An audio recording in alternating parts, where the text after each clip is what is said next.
എന്തെല്ലാം അഭിമുഖ പരിപാടിയിലേക്ക് സ്വാഗതം. നമ്മുടെ ഇന്നത്തെ അതിഥി റോബിൻ മാത്യു വെലങ്ങാട് സ്വദേശിയാണ്.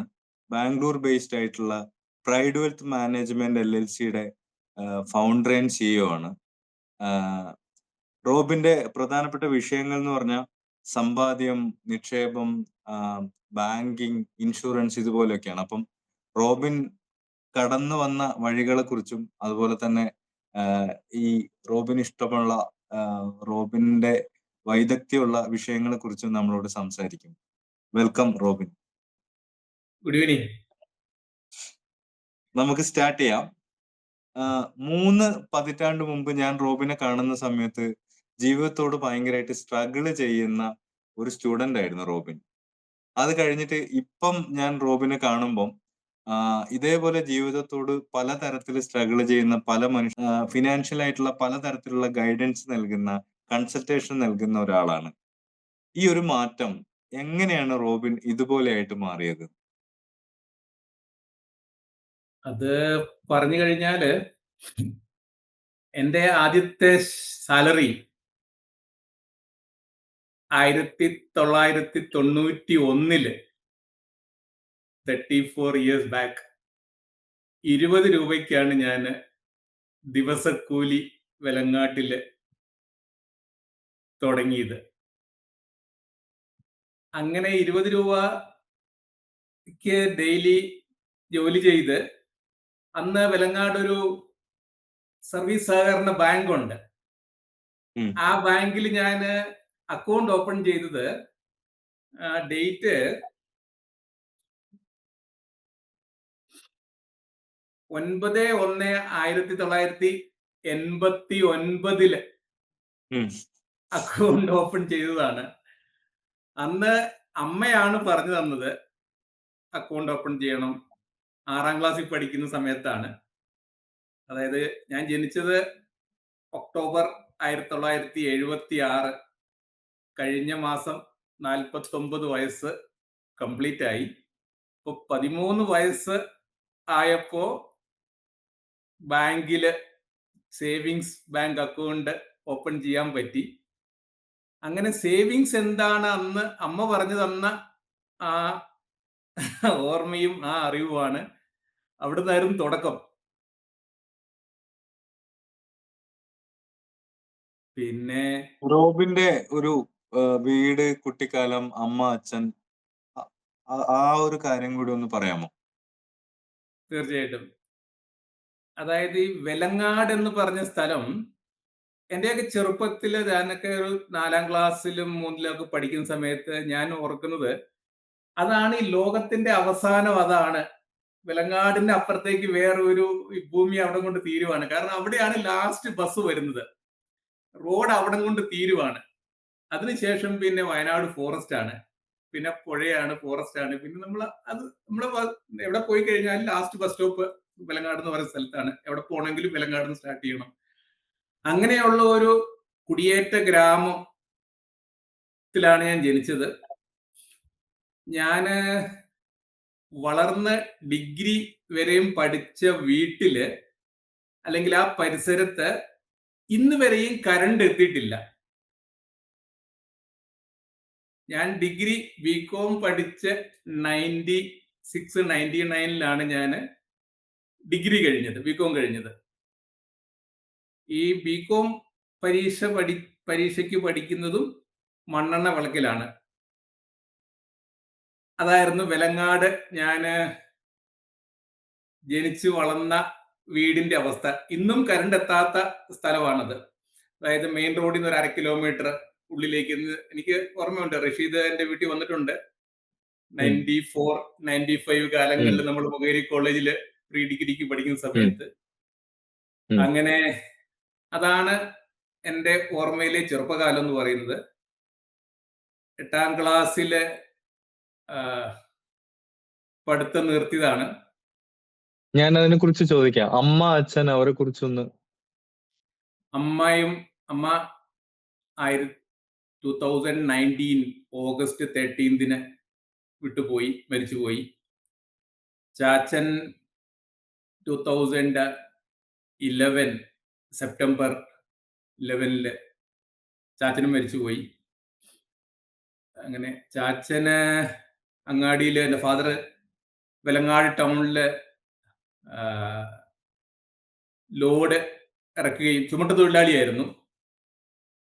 അങ്ങനെ എൻ്റെ ഫാദറൊക്കെ ഒരു ദിവസം കഷ്ടപ്പെട്ട, നമുക്ക് ഭക്ഷണം തരാൻ വേണ്ടിയിട്ട് ഒരു ദിവസം കഷ്ടപ്പെട്ട അത്രയും കഷ്ടപ്പാട് എൻ്റെ ഈ 49 വയസ്സിൽ ഞാൻ കഷ്ടപ്പെട്ടിട്ടില്ല എന്നാണ് എനിക്ക് തോന്നുന്നത്. അത്രമാത്രം കഷ്ടപ്പെട്ടിട്ടാണ് നമുക്ക് ഭക്ഷണം തന്നിരുന്നത് ഫാദർ. ഞാൻ ബാംഗ്ലൂർ വന്ന് എൻ്റെ കൂടെ ഒരു 2 വർഷത്തോളം എൻ്റെ കൂടെ ബാംഗ്ലൂർ ഉണ്ടായിരുന്നു. 2007, 8, 9, 2 ഇയേഴ്സ് എൻ്റെ കൂടെ ബാംഗ്ലൂർ ഉണ്ടായിരുന്നു. അതിനുശേഷം ഞാൻ നാട്ടിലായിരുന്നു. ഫാദർ മരിച്ചുപോയി, അമ്മയും മരിച്ചുപോയി. അതാണ്. നേരത്തെ പറഞ്ഞ കാര്യമാണ്. 8ാം ക്ലാസ്സിൽ പഠിത്തം നിർത്തിയ ഒരാളാണ് റോബിൻ. അത് കഴിഞ്ഞിട്ട് പക്ഷെ റോബിൻ അവിടെ നിന്നില്ല. റോബിന് പഠിക്കണം എന്നുള്ളൊരു അങ്ങേയറ്റത്തെ ഒരു താല്പര്യം കൊണ്ട് റോബിൻ വീണ്ടും മുമ്പോട്ട് പോയി. റോബിൻ വീണ്ടും പഠിച്ചു. ആ ഒരു എക്സ്പീരിയൻസ് ഒന്ന് പറയാമോ? 8ാം ക്ലാസ്സിൽ പഠിത്തം നിർത്താനുള്ള കാരണം, നമുക്ക് സ്കൂളിൽ പോകാൻ ഇടാൻ ഡ്രസ്സില്ല. പോയിക്കഴിഞ്ഞാൽ ഭക്ഷണം കഴിക്കാൻ നിവൃത്തിയില്ല. വീട്ടില് അന്ന് 2 പശുക്കളും 4-5 ആടുകളും ഉണ്ട്. സ്കൂളിൽ പോയാലും തിരിച്ചു വന്ന ഒരു 6ാം ക്ലാസ് മുതൽ സ്കൂളിൽ പോയി വന്നതിന് ശേഷം നമ്മൾ ഈ ആടുകളിലെയും കൊണ്ട് മേയ്ക്കണം, അതുങ്ങൾക്ക് തീറ്റ കൊടുക്കണം, അതുപോലെ പശുവിന് പുലിയക്ഷം. അങ്ങനെ 6ാം ക്ലാസ് മുതൽ ഈ കംപ്ലീറ്റ് ഉത്തരവാദിത്വം നമ്മളിലാണ്. അപ്പൊ സ്കൂളിൽ പോയി കഴിഞ്ഞ് വന്നിട്ട് ഈ ആടിനെ തീറ്റാനും പശുവിന് പുല്ല് പറിക്കാനും ഉള്ള സമയമില്ല. അതുകൊണ്ടാണ് റിലേറ്റിലൊക്കെ ആഴ്ച 2 ദിവസമൊക്കെ സ്കൂളിൽ പോകും. ഏറ്റവും ബാക്കിൽ നിന്ന് ഫസ്റ്റ് സ്റ്റുഡന്റ് ആയിരുന്നു. മാഷന്മാർക്കൊക്കെ വെലങ്ങാടിനെ പഠിപ്പിച്ച മാഷന്മാർ ഇപ്പോഴും ആൾക്കാരൊക്കെ ഉണ്ട്, മാഷന്മാരൊക്കെ ഉണ്ട്. ഈ കഴിഞ്ഞ വർഷം മെയ് മാസം 11-ാം തീയതി ഞങ്ങളൊരു 30ാം വാർഷികം വെലങ്ങാട് വെച്ച് ഞങ്ങൾ SLC പഠിച്ച ബാച്ചിലെ ഞങ്ങളുടെ ക്ലാസ്മേറ്റ്സിന്റെ ഒരു വാർഷികം ഉണ്ടായിരുന്നു. അപ്പോൾ എന്നെ പഠിപ്പിച്ച മാഷന്മാരൊക്കെ പോയി കണ്ടിരുന്നു. അപ്പോ അങ്ങനെ 8ാം ക്ലാസ് ആയി കഴിഞ്ഞപ്പോഴത്തേക്ക് ആദ്യത്തെ വർഷം ഇങ്ങനെ ആഴ്ചയിൽ 2 ദിവസം പോകും, 3 ദിവസം പോകും. ബാക്കിയുള്ള ദിവസങ്ങളിൽ വീട്ടിലെ പണികളാണ്. ഫസ്റ്റ് ഇയർ ആദ്യത്തെ വർഷം തോറ്റു. 2ാമത്തെ വർഷം അങ്ങനെ പോയി. അങ്ങനെ പകുതിയായി കഴിഞ്ഞപ്പോഴത്തേക്കും നിവൃത്തിയില്ല, പോക്ക് നിർത്തി.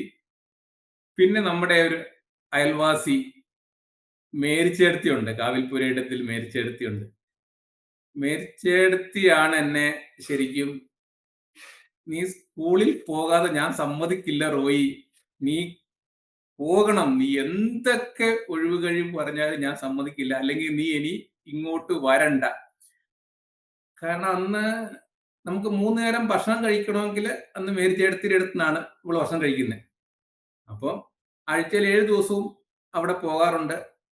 അപ്പോൾ മേരിച്ചേടത്തിയാണ് 2ാമത് 8ാം ക്ലാസ്സിൽ പഠിത്തം നിർത്തി വീണ്ടും പോയി ലാസ്റ്റ് പരീക്ഷ എഴുതാൻ വേണ്ടിയിട്ട് കാരണം മേരിച്ചേടത്തിയാണ്. മേരിച്ചേടത്തി ഇപ്പോഴും ഉണ്ട്. 2 ആഴ്ച മുമ്പിൽ സംസാരിച്ചായിരുന്നു, പോകുമ്പോഴൊക്കെ കാണാറുണ്ട്. പിന്നെ അതിനുശേഷം 2ാമത് പരീക്ഷ എഴുതി 9ാം ക്ലാസ്സിലേക്ക് ജയിച്ചു. 9ാം ക്ലാസ്സിലും ഇതേ അവസ്ഥ. അങ്ങനെ 9ാം ക്ലാസ്സിലും ഫെയിലായി കഴിഞ്ഞപ്പോഴത്തേക്ക് ഞാൻ തീരുമാനിച്ചു ഇനിയും മുന്നോട്ട് പോകാൻ പറ്റില്ല. അങ്ങനെ നിർത്തി സ്കൂൾ പഠനം അവസാനിപ്പിച്ചു.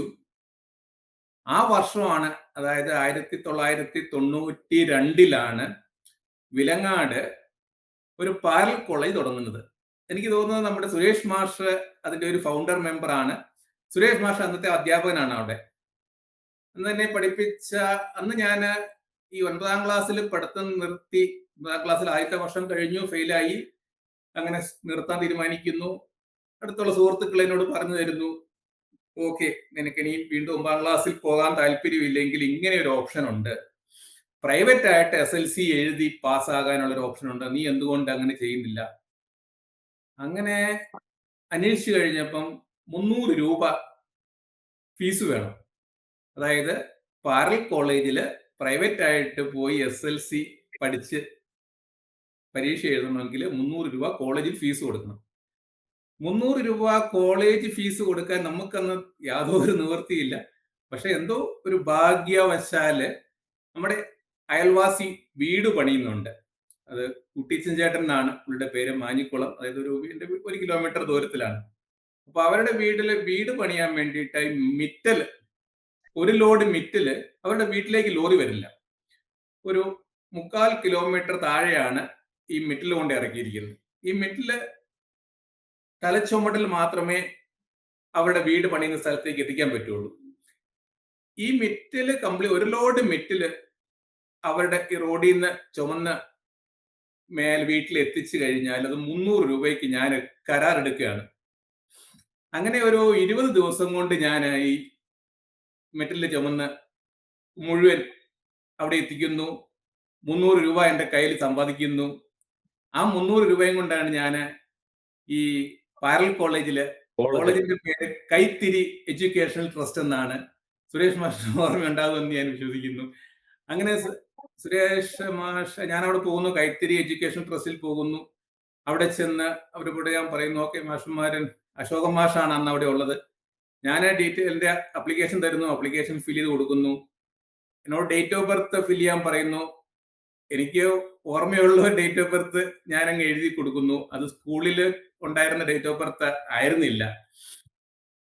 അങ്ങനെ അവിടെ പഠിപ്പിച്ച അശോകൻ മാഷ്, സുരേഷ് മാഷ്, ചന്ദ്രൻ മാഷ്, പവിത്രൻ മാഷ്, നാണു മാഷ്, പിന്നെ പ്രിൻസിപ്പാൾ ജോയി മാഷ്, ഇവരൊക്കെ എന്നെ ആദ്യത്തെ ഒരാഴ്ച തന്നെ എന്നോട്, അവിടെ ബാക്കി വരുന്ന 15 സ്റ്റുഡൻസും SSLC കഴിഞ്ഞ് ഫെയിലായിട്ട് വന്ന സ്റ്റുഡൻസ് ആണ്. 10ാം ക്ലാസ് പഠിച്ച് ഫെയിലായിട്ട് പാരൽ കോളേജിൽ പ്രൈവറ്റ് ആയിട്ട് എഴുതാൻ വന്നിരിക്കുന്ന സ്റ്റുഡൻസ് ആണ്.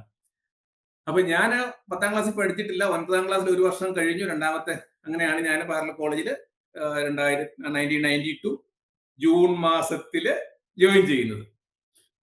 ആദ്യത്തെ ആഴ്ച തന്നെ ഇംഗ്ലീഷിന്റെ ആദ്യത്തെ ചാപ്റ്റർ ജോയി മാഷ് പഠിപ്പിച്ച് ടെസ്റ്റ് ഇട്ട് കഴിഞ്ഞപ്പോ എനിക്ക് ആ ടെസ്റ്റിൽ 10ൽ 10 മാർക്കായി. അങ്ങനെ 6 മാസം പാരൽ കോളേജിൽ പഠിക്കുന്നു. ഡിസംബർ മാസം ആകുമ്പോ SLC പരീക്ഷയ്ക്ക് രജിസ്റ്റർ ചെയ്യാൻ സ്കൂളിൽ പോകണം. സ്കൂളിൽ രജിസ്റ്റർ ചെയ്യാൻ വേണ്ടി ചെല്ലുന്ന സമയത്താണ് സ്കൂളിൽ നിന്ന് അറിയുന്നത്, എഴുതാൻ യു ആർ നോട്ട് എലിജിബിൾ, അതായത് നിങ്ങൾക്ക് യോഗ്യതയില്ല, SLC എഴുതാൻ പറ്റില്ല എന്ന് പറയുന്നു. കാരണം അന്ന് 18 വയസ്സ് സ്കൂളിലെ റെക്കോർഡ് അനുസരിച്ച് കംപ്ലീറ്റ് ആയിട്ടില്ല. അങ്ങനെ വീണ്ടും അവിടെ വെച്ച് SLC എഴുതാൻ പറ്റില്ല എന്നറിഞ്ഞപ്പോ ഒരു തളർന്നു പോയി. പക്ഷേ കൈത്തിരി കോളേജിലെ അധ്യാപകർ എന്നെ അതുപോലെ സ്നേഹമായിരുന്നു. അവര് എന്നെ സഹായിക്കാൻ വേണ്ടി മുന്നോട്ട് വന്നു. അവര് സ്കൂളിലെ ഹെഡ് മാസ്റ്ററുമായിട്ട്, ഞാൻ അറിയാതെ സ്കൂളിൽ ഹെഡ് മാസ്റ്റർ വീട്ടിൽ പോയി സംസാരിക്കുന്നു. ഹെഡ് മാസ്റ്റർ ഓപ്ഷൻ കൊടുക്കുന്നു, ഓക്കെ അവന് വീണ്ടും സ്കൂളിലേക്ക് വരട്ടെ, 9ാം ക്ലാസ്സിലെ പരീക്ഷ എഴുതി 10ാം ക്ലാസ്സിലേക്ക് പാസ്സാക്കാം.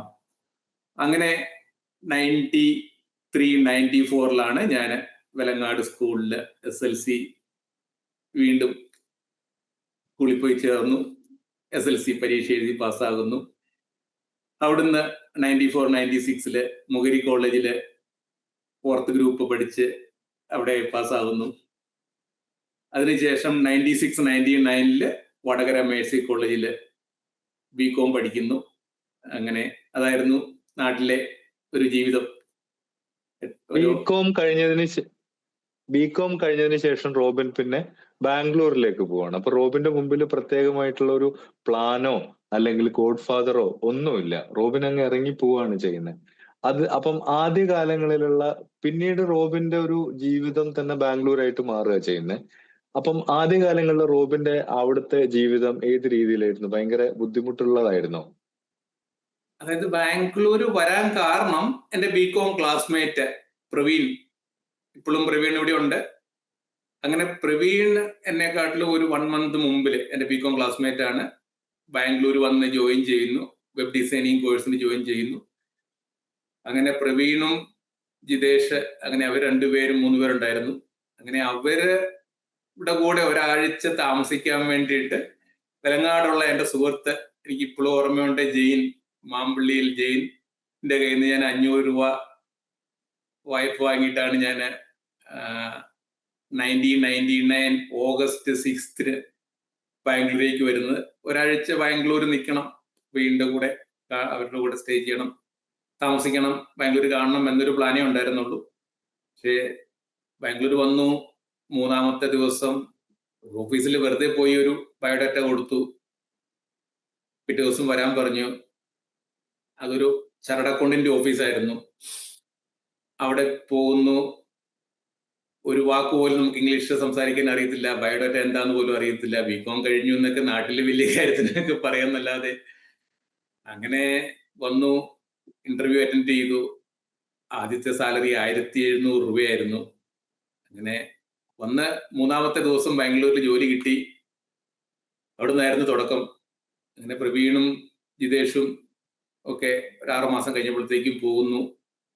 എനിക്ക് വേറെ ഒരു ബെറ്റർ ജോബിലേക്ക് ഞാൻ മാറുന്നു. അവിടെയാണ് ശരിക്കും കരിയർ സ്റ്റാർട്ട് ചെയ്യുന്നത്. HSBC ബാങ്കിന്റെ ക്രെഡിറ്റ് കാർഡ് സെയിൽസിലായിരുന്നു. ഡോർ ടു ഡോർ ഓഫീസിൽ കൂടെ കയറി ഇറങ്ങി നമ്മൾ ക്രെഡിറ്റ് കാർഡ് ഒരു വർഷത്തോളം 1999 2000 ബിഗിനിങ് മുതൽ ഒരു 9 മന്ത്സോളം ഈ ക്രെഡിറ്റ് കാർഡ് ജോലിയിൽ ചെയ്തു. അങ്ങനെ പുറത്തിറങ്ങി കുറച്ചൊക്കെ സംസാരിക്കാനൊക്കെ പഠിച്ചു. 2000 സെപ്റ്റംബറിലാണ് ഞാൻ ഇന്റഗ്രേറ്റഡ് എന്ന് പറഞ്ഞ മലയാള മനോരമയുടെ കമ്പനിയിൽ ജോലി കിട്ടുന്നത്. അവിടെ നിന്നാണ് എന്താണ് ഇൻവെസ്റ്റ്മെന്റ്, എന്താണ് equity investment, stock broking, mutual fund, debentures, bond, demat account, അങ്ങനെയുള്ള ഇൻവെസ്റ്റ്മെന്റിനെ കുറിച്ച് അവിടെ നിന്നാണ് സ്റ്റാർട്ട് ചെയ്തത്. അതായത് 25 years ബാക്ക് ഈ ഫീൽഡിൽ ജോലിക്ക് തുടങ്ങിയതാണ്. അതിനുശേഷം 4 വർഷത്തോളം ഇന്റഗ്രേറ്റഡിൽ വർക്ക് ചെയ്തു. 2000-2003 ഡിസംബർ വരെ. അതിനുശേഷം പിന്നെ ഇൻഷുറൻസ് ഫീൽഡിലേക്ക് മാറി. ICICI പ്രൊഡൻഷ്യൽ ലൈഫ് ഇൻഷുറൻസിൽ ഇൻഷുറൻസ് അഡ്വൈസർ ആയിട്ട് സ്റ്റാർട്ട് ചെയ്തു. പിന്നെ മാനേജറായിട്ട് കമ്പനി ഫുൾ ടൈം എംപ്ലോയി ആയിട്ട് ജോയിൻ ചെയ്തു 2004. അങ്ങനെ 5 വർഷം 2009 വരെ ICICI പ്രൊഡൻഷ്യലിൽ ജോലി ചെയ്തു. പിന്നെ HDFC ബാങ്കിൽ ജോലി ചെയ്തു. പിന്നെ 2000 ലാസ്റ്റ് ജോലി ചെയ്തത് റിലയൻസ് നിപ്പോൺ ലൈഫ് ഇൻഷുറൻസ് കമ്പനിയിൽ 2016 വരെ ജോലി ചെയ്തു. ഇവിടെ പ്രൈഡ് വെൽത്ത് എന്ന് പറഞ്ഞ സ്ഥാപനം സ്റ്റാർട്ട് ചെയ്തത് 2016 ഏകദേശം. ഞാൻ അതിലേക്ക് വരാം, ഒരു സെക്കൻഡ്. ഇതിന്റെ ഇടയിലാണോ റോബിൻ ക്രൈസ്റ്റ് കോളേജിൽ നിന്ന് MBA കഴിയുന്നത്? അപ്പൊ അത് ഇത്രയും ഓട്ടങ്ങൾക്കിടയിൽ അതിനുള്ള സമയം ഏത് രീതിയിലാണ് കണ്ടെത്തിയേ? അത് ഞാൻ ഇന്റഗ്രേറ്റഡിൽ ജോലിക്ക് ചേർന്നതിന് ശേഷം ഈവനിങ് കോളേജില്, ക്രൈസ്റ്റ് കോളേജില് 2000 ഓഗസ്റ്റിൽ അപ്ലൈ ചെയ്തു. അങ്ങനെ വൈകുന്നേരം 6 മണി വരെ, 5:30 വരെ ഓഫീസ് അവേഴ്സ്. 6 മണിയാകുമ്പോൾ ഓഫീസിൽ നിന്ന് ഇറങ്ങി 6:30 മുതൽ 9 മണി വരെ മൺഡേ ടു ഫ്രൈഡേ. അങ്ങനെ 2 വർഷം ക്രൈസ്റ്റ് കോളേജിൽ പോയി. അറ്റൻഡൻസ് വളരെ സ്ട്രിക്റ്റ് ആയിരുന്നു.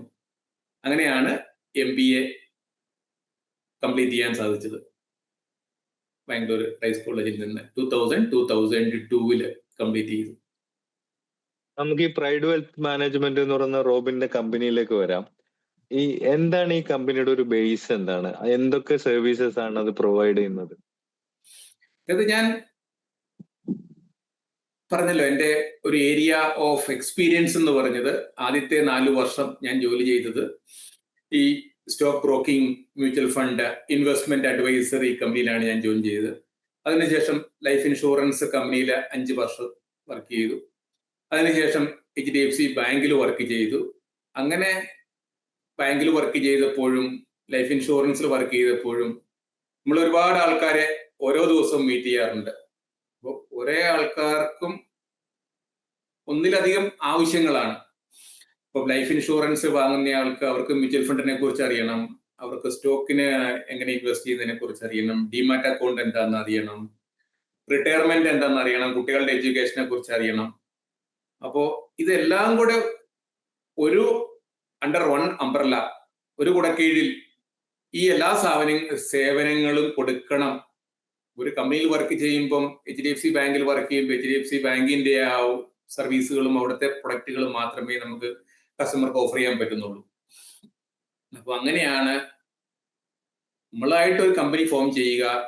ആ കമ്പനിയിൽ വരുന്ന കസ്റ്റമേഴ്സിന് എന്ത് സർവീസ് ആണോ അവർ ആവശ്യപ്പെടുന്നത് അത് കൊടുക്കാൻ ഉള്ള ഒരു ഫെസിലിറ്റി നമുക്ക് അവൈലബിൾ ആകുക. അങ്ങനെ ആണ് ഇങ്ങനെ ഒരു ഐഡിയ 9 years ബാക്ക് മനസ്സിൽ വരികയും അങ്ങനെ ഫോം ചെയ്യുകയും, പിന്നെ പ്രൈഡ് വെൽത്ത് എന്നാണ് നമ്മൾ കമ്പനിയുടെ പേര് ഡിസൈഡ് ചെയ്തത്. പ്രൈഡ് എന്നതിന് ഒരു റീസൺ ഉണ്ട്. അതായത് 5 സർവീസുകൾ: portfolio management service, retirement planning, insurance, life insurance, health insurance, general insurance, demat account service, പിന്നെ equity and equity mutual fund. അങ്ങനെയാണ് പ്രൈഡ് എന്നുള്ള ഒരു പേര് നമ്മൾ സെലക്ട് ചെയ്തത്. അങ്ങനെ കമ്പനി ഫോം ചെയ്യുകയും കമ്പനിയുടെ രജിസ്ട്രേഷൻ നമുക്ക് കിട്ടുന്നത് 9th December 2016 from registrar of കമ്പനീസിൽ നിന്ന് നമുക്ക് ലൈസൻസ് കിട്ടുന്നതും അങ്ങനെ സ്റ്റാർട്ട് ചെയ്തതും. അപ്പൊ ബേസിക് ആയിട്ട് പറഞ്ഞാല് എങ്ങനെ പണം ഉണ്ടാക്കാം, അതെങ്ങനെ സേവ് ചെയ്യാം എന്നറിയാൻ വേണ്ടി റോബിന്റെ അടുത്തേക്ക് വരുന്ന ഏതാണ്ട് 1000-ഓളം വരുന്ന ക്ലയൻസ് ഉണ്ട്. ഈ ക്ലയൻസിന്റെ എല്ലാ തരത്തിലുള്ള കാര്യങ്ങളും ചെയ്തു കൊടുക്കുക, ഇതൊക്കെയാണ് റോബിൻ്റെത്. അപ്പൊ ഞാൻ ചോദിക്കുന്നത്, ഈ റോബിന്റെ അടുത്തേക്ക് വരുന്ന ആളുകൾക്ക് വേണ്ടത് എങ്ങനെ പണം ഉണ്ടാക്കാം, എങ്ങനെ അത് സേവ് ചെയ്യാന്നാണ്. എന്താണ് ശരിക്കും ആ ചോദ്യത്തിന് റോബിന് ആദ്യം പറയാൻ പറ്റുന്ന 2 വാക്കിലുള്ള ഒരു മറുപടി? എങ്ങനെ പണം ഉണ്ടാക്കാം എന്നതിന് ഉള്ള ചോദ്യം ഈ ലോകത്തിലെ ഏറ്റവും കൂടുതൽ ആളുകൾ ചോദിക്കുന്ന ക്വസ്റ്റ്യൻ ആണ്. യൂട്യൂബില് ഏറ്റവും കൂടുതൽ ആൾക്കാർ സെർച്ച് ചെയ്യുന്ന ക്വസ്റ്റ്യൻ ആണ് how to make money. Easy ആയിട്ട് ഉണ്ടാക്കാൻ പറ്റുന്ന ഒരു സാധനമല്ല മണി എന്ന് പറയുന്നത്. ഹാർഡ് വർക്ക് ചെയ്താൽ മാത്രമേ മണി സമ്പാദിക്കാൻ പറ്റുകയുള്ളൂ, ഏൺ ചെയ്യാൻ പറ്റുള്ളൂ. പിന്നെ സേവിങ് ആൻഡ് ഇൻവെസ്റ്റ്മെന്റ് രണ്ടും രണ്ടാണ് ശരിക്കും. സേവിങ് എന്ന് പറഞ്ഞു കഴിഞ്ഞാൽ നമ്മൾ കിട്ടുന്ന വരുമാനം, ഇപ്പൊ റഷീദിന് മാസം ശമ്പളം കിട്ടുന്നു, ഒരു മാസം 1 ലക്ഷം രൂപ ശമ്പളം കിട്ടുന്നു. അതിൽ നമ്മൾ ഒരു 70,000 രൂപ, 70,000 അല്ലെങ്കിൽ 80,000 നമ്മൾ മന്ത്ലി ചെലവുകളായിട്ട് പോകുന്നു. ബാക്കി 30,000 രൂപ നമ്മൾ ബാങ്കിൽ എങ്ങനെയെങ്കിലും നമ്മൾ മാസാവസാനം സേവ് ചെയ്യാൻ പറ്റുന്നുണ്ടെങ്കിൽ, ബാലൻസ് വെക്കാൻ പറ്റുന്നുണ്ടെങ്കിൽ അത് നമ്മുടെ സേവിങ്സ് എന്ന് വേണേൽ പറയാം. അതിന് സേവിങ്സ് എന്ന് പറയാം. പക്ഷെ ഇൻവെസ്റ്റ്മെന്റ് എന്ന് പറയുന്നത് നമ്മൾ സേവ് ചെയ്ത പണം, നമ്മൾ അധ്വാനിച്ച് കഷ്ടപ്പെട്ട പൈസ, നമ്മൾ സേവ് ചെയ്ത ആ എമൗണ്ട് എവിടെയെങ്കിലും നമ്മൾ നിക്ഷേപിക്കുന്നുണ്ടോ? അപ്പോ നമ്മളൊക്കെ സ്കൂളിൽ പഠിച്ച കാലത്ത് അല്ലെങ്കിൽ കോളേജിൽ പഠിച്ച കാലത്ത് നമുക്കറിയാവുന്നത് KSFE-യുടെ ചിട്ടി ഉണ്ടായിരുന്നു. ഞാൻ വടകര ഡിഗ്രിക്ക് പഠിക്കുന്ന സമയത്ത് KSFE-യുടെ ചിട്ടിയിൽ ഞാൻ ജോയിൻ ചെയ്തിട്ടുണ്ട്. ബാംഗ്ലൂർ വന്നതിന് ശേഷം ആദ്യത്തെ സാലറിയിൽ നിന്ന് തന്നെ 500 rupees ഗോകുലത്തില് ചിട്ടിയിൽ ഞാൻ സേവ് ചെയ്യുന്നുണ്ടായിരുന്നു, ഇൻവെസ്റ്റ്മെന്റ് ചെയ്യുന്നുണ്ടായിരുന്നു. അങ്ങനെ 2 വർഷം 24 months-ന്റെ 25 months-ന്റെ ചിട്ടി. അങ്ങനെയൊക്കെയാണ് നമ്മൾ അന്നത്തെ ഒരു ഇൻവെസ്റ്റ്മെന്റ് ഓപ്ഷൻ എന്ന് പറയുന്നത്. ചിട്ടി ഒരു നല്ലൊരു ഇൻവെസ്റ്റ്മെന്റ് ഓപ്ഷൻ ആയിരുന്നു. ഇപ്പോഴും ചിട്ടിയുണ്ട്. 2-3 വർഷം കഴിയുമ്പോൾ നമ്മുടെ ഒരു ആവശ്യ നേരത്തെ പൈസ നമുക്ക് ഉപയോഗപ്പെടാം. അതായിരുന്നു നമുക്കറിയാവുന്ന ഒരു ഇൻവെസ്റ്റ്മെന്റ് ഓപ്ഷൻ ആണ്. പക്ഷെ നമുക്കൊരു ലോങ് ടൈം വെൽത്ത് ക്രിയേഷനെ കുറിച്ച് നമുക്ക് ആരും അന്ന് പറഞ്ഞു തന്നിട്ടില്ല. ഞാനിപ്പോ ജോലി ചെയ്യാൻ തുടങ്ങിയിട്ട് പറഞ്ഞു കഴിഞ്ഞാല് ഇപ്പൊ 35 വർഷം ആയിട്ടുണ്ട്. അതായത് 13 വയസ്സിൽ ജോലിക്ക് തുടങ്ങിയതാണ്. ഇപ്പൊ 46-30 വയസ്സായി.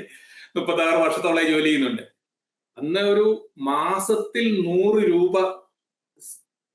ഇൻവെസ്റ്റ്മെന്റ് ചെയ്യാൻ നമുക്ക് പറഞ്ഞു തരാൻ ആളുണ്ടായിരുന്നെങ്കിൽ ഇന്നൊരു പക്ഷെ അത് കോടികൾ, ആ 100 രൂപ നിക്ഷേപത്തിൽ നിന്ന് ഇന്ന് കോടികളാകാൻ പറ്റുമായിരുന്നു. പക്ഷെ അന്ന് നമുക്ക് പറഞ്ഞു തരാൻ ആളില്ലായിരുന്നു. സേവിങ്സിനെ കുറിച്ച് മാത്രമേ നമുക്ക് അറിവുണ്ടായിരുന്നുള്ളൂ. ലോങ് ടൈം നിക്ഷേപത്തിൽ കൂടെ എങ്ങനെ നമുക്ക് വെൽത്ത് ക്രിയേറ്റ് ചെയ്യാം എന്നുള്ളതാണ് നമ്മൾ ഈ 2001-2000 ഞാൻ ഇന്റഗ്രേറ്റഡിൽ ജോയിൻ ചെയ്ത് മ്യൂച്വൽ ഫണ്ട് ഇൻഡസ്ട്രിയിൽ ജോയിൻ ചെയ്തതിന് ശേഷമാണ് ഇതിനെക്കുറിച്ചുള്ള അറിവ് നമുക്ക് കിട്ടിയതും നമ്മൾ ഇത് മറ്റുള്ളവർക്ക് പറഞ്ഞു കൊടുക്കാൻ വേണ്ടിയിട്ട്, അവയർനെസ് കൊടുക്കാൻ വേണ്ടി, എഡ്യൂക്കേറ്റ് ചെയ്യാൻ വേണ്ടിയിട്ടാണ് നമ്മൾ പ്രൈഡ് വെൽത്ത് എന്ന് പറഞ്ഞ സ്ഥാപനം തുടങ്ങുകയും. ഞാൻ അതിലേക്ക് വരാം. ഞാനൊരു ഇതേപോലെ തന്നെ റോബിന്റെ വേറൊരു വിഷയമാണ് ഈ ടാക്സുമായിട്ട് ബന്ധപ്പെട്ട് ടാക്സ് പ്ലാനിങ് എന്ന് പറയുന്നത്. അപ്പൊ ഈ ന്യൂ റിജിം ഒക്കെ വന്നതോടുകൂടി അതിനു മുമ്പ് ഉണ്ടായിരുന്ന പലതരം പ്ലാനിങ് സ്ട്രാറ്റജീസും പ്ലാനുകളും ഒക്കെ ആകെ മാറി മറിഞ്ഞിട്ടുണ്ട്. അപ്പൊ ഈ പുതിയ റെജിമിന്റെ ഈ ഒരു കാലത്ത് എന്ത് രീതിയിലായിരിക്കും നമുക്ക് ഈ ഒരു ടാക്സ് പ്ലാൻ ചെയ്യാൻ പറ്റുമോ, അതോ ഇനിയൊന്നും ചെയ്യാൻ പറ്റില്ലേ? അതായത് ടാക്സ് ഇപ്പോ ഇപ്പോഴത്തെ കറണ്ട് ഇപ്പോ ഈ വർഷത്തില് 2025-26 ഫിനാൻഷ്യൽ ഇയറിലെ ടാക്സ് ലാബ് നോക്കുവാണെങ്കിൽ 12 ലക്ഷം രൂപ വരെയും നിങ്ങൾക്ക് വരുമാനമുള്ള ഒരാൾക്ക് 1 രൂപ പോലും ടാക്സ് കൊടുക്കണ്ട. അതായത് ഫോർ എക്സാമ്പിൾ, എന്റെ ഭാര്യ കഴിഞ്ഞ വർഷം 12 ലക്ഷം രൂപ സാലറി ഉണ്ടായിരുന്നപ്പോ ഏകദേശം 1,10,10,000 രൂപയോളം കഴിഞ്ഞ വർഷം ടാക്സ് കൊടുക്കണമായിരുന്നു. 2024-25 ഫിനാൻഷ്യൽ ഇയറിൽ 1,20,000 രൂപ ടാക്സ് സാലറിയിൽ നിന്ന് ഡിഡക്ട് ചെയ്യുമായിരുന്നു. ആ 12 വർഷം സാലറി കിട്ടുന്ന ഒരാൾക്ക് അത്രയും പൈസ ടാക്സ് സേവ്ഡ് ആണ്, ഗവൺമെന്റിന് കൊടുക്കണ്ട. ആ പൈസ നമ്മുടെ അക്കൗണ്ടിലേക്കാണ് വരുന്നത്. അത് ഭാവിയെ കുറിച്ച്, നമുക്ക് കുട്ടികളുടെ എഡ്യൂക്കേഷനെ കുറിച്ചോ നമ്മളുടെ റിട്ടയർമെന്റിനെ കുറിച്ചോ നമ്മളുടെ ഭാവി ഭദ്രമാക്കാൻ വേണ്ടിയിട്ട് ആ സേവ് ചെയ്യുന്ന എമൗണ്ട്, ആ ടാക്സ് എമൗണ്ട് ഇന്ന് നമ്മൾ വയസ്സായിട്ട് ഇൻവെസ്റ്റ്മെന്റ് ചെയ്ത് കഴിഞ്ഞാൽ ഓക്കെ, നമുക്ക് പൈസ എങ്ങനെ ഡബിൾ ആക്കാന്നൊന്നും പറയാൻ എനിക്കറിയില്ല. വളരെ ഒരു എക്സാമ്പിള് പറഞ്ഞു കഴിഞ്ഞാല്, ഗോൾഡ് കഴിഞ്ഞ ഒരു വർഷത്തില് 2024 ഒക്ടോബർ 30 1 ഗ്രാം ഗോൾഡിന്റെ വില 7,500 റുപ്പീസ് ആയിരുന്നു. 2024 ഒക്ടോബർ 30 1 ഗ്രാം ഗോൾഡിന്റെ പ്രൈസ് 7,500 റുപ്പീസ് ആയിരുന്നു. അത് 2025 ഒക്ടോബറിൽ ഏകദേശം 12,000 റുപ്പീസ് ആയി. അപ്പോൾ കഴിഞ്ഞ ഒരു വർഷത്തിൽ തന്നെ ഏകദേശം 40% മോർ ദാൻ 40% ഗോൾഡിന് പ്രൈസ് ഇൻക്രീസ് ആയിട്ടുണ്ട്. നമ്മൾ സേവ് ചെയ്യുന്ന എമൗണ്ട് എന്തുകൊണ്ട് നമ്മൾ ഗോൾഡില് അല്ലെങ്കിൽ സേഫ് ആയിട്ടുള്ള ഇൻവെസ്റ്റ്മെന്റിൽ നമ്മൾ എന്തുകൊണ്ട് ഇൻവെസ്റ്റ്മെന്റ് ചെയ്യുന്നില്ല? അതാണ് എനിക്ക് ചോദിക്കാനുള്ളത്. അല്ല, എന്റെ ചോദ്യം അതായിരുന്നില്ല. ഈ പുതിയ റെജിമില്, പുതിയ ടാക്സ് റെജിമിന്റെ അകത്ത് നമുക്ക് നേരത്തെ നമുക്കിപ്പം ഒരുപാട് ഓപ്ഷൻസ് ഉണ്ടായിരുന്നു. ഇപ്പം ലോൺ ഉണ്ടായിരുന്നെങ്കിൽ അത്, LIC ഉണ്ടായിരുന്നെങ്കിൽ അത്, അതുപോലെ. അപ്പം ഈ 12 ലക്ഷം വരെ ഓക്കെ, 12,100,000 രൂപ വരികയാണെങ്കിൽ അത് ടാക്സബിൾ ആണ്. അതെ. അപ്പൊ അതിന് മുകളിലൊക്കെയുള്ള ആളുകളെ, അവരുടെ മുമ്പിൽ ഇപ്പൊ നേരത്തെ പറയുന്നത് പോലുള്ള ഓപ്ഷൻസ് ഇല്ലല്ലോ. അപ്പൊ അതുപോലുള്ള ആളുകൾക്ക് എന്താണ് ചെയ്യാൻ പറ്റുക എന്നാണ് ഞാൻ ചോദിച്ചത്. അതായത് ഒരു ഹെൽത്ത് ഇൻഷുറൻസ് പോളിസി നമ്മൾ എടുക്കുന്നത് ഗവൺമെന്റ് നമുക്ക് തരുന്ന ഒരു എക്സ്ട്രാ ബെനിഫിറ്റ് ആണ്. നിങ്ങൾ ഹെൽത്ത് ഇൻഷുറൻസ് പ്രീമിയം അടയ്ക്കുവാണെങ്കിൽ നിങ്ങളുടെ ഇൻകത്തിൽ നിന്ന് അണ്ടർ സെക്ഷൻ 80D നിങ്ങൾക്ക് 25,000 റുപ്പീസ് ഇൻകത്തിൽ നിന്ന് നിങ്ങൾക്ക് ഡിഡക്ട് ചെയ്തിട്ട് ബാക്കിയുള്ള എമൗണ്ടിൽ നിങ്ങൾ ടാക്സ് അടച്ചാൽ മതി. അതുപോലെ അണ്ടർ സെക്ഷൻ 80C നിങ്ങൾക്ക് 1.5 ലക്ഷം രൂപ ലൈഫ് ഇൻഷുറൻസ് പ്രീമിയം നിങ്ങൾക്ക് പേ ചെയ്യാം.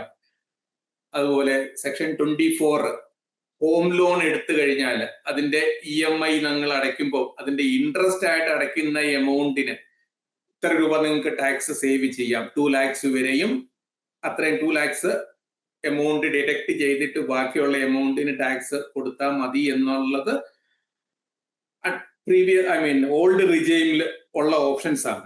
അപ്പൊ ന്യൂ റിജൈമില് നമുക്ക് ടാക്സ് കുറച്ച് കിട്ടുന്ന എമൗണ്ട്, നമ്മുടെ സാലറി നമുക്ക് കൂടുതൽ എമൗണ്ട് നമുക്ക് കിട്ടുന്നുണ്ട്. നമ്മളുടെ ഭാവിയിലേക്ക് നമുക്ക് വീട് വേണമെന്നുള്ള എല്ലാവരുടെയും ആവശ്യമാണ്. നമുക്ക് ഗവൺമെന്റ് ടാക്സ് ഡിഡക്ഷൻ തരുന്നുണ്ടോ ഇല്ലയോ, നമുക്ക് നാളെ റിട്ടയർമെന്റിന് വേണ്ടി നമ്മൾ സേവ് ചെയ്യണോ വേണ്ടയോ, അതിനെനിക്ക് ടാക്സ് എനിക്ക് സേവ് ചെയ്യാൻ പറ്റിയാലും ഇല്ലെങ്കിലും നമ്മൾ നാളത്തേക്ക് വേണ്ടി സേവ് ചെയ്ത് കഴിഞ്ഞാൽ it will be helpful for me.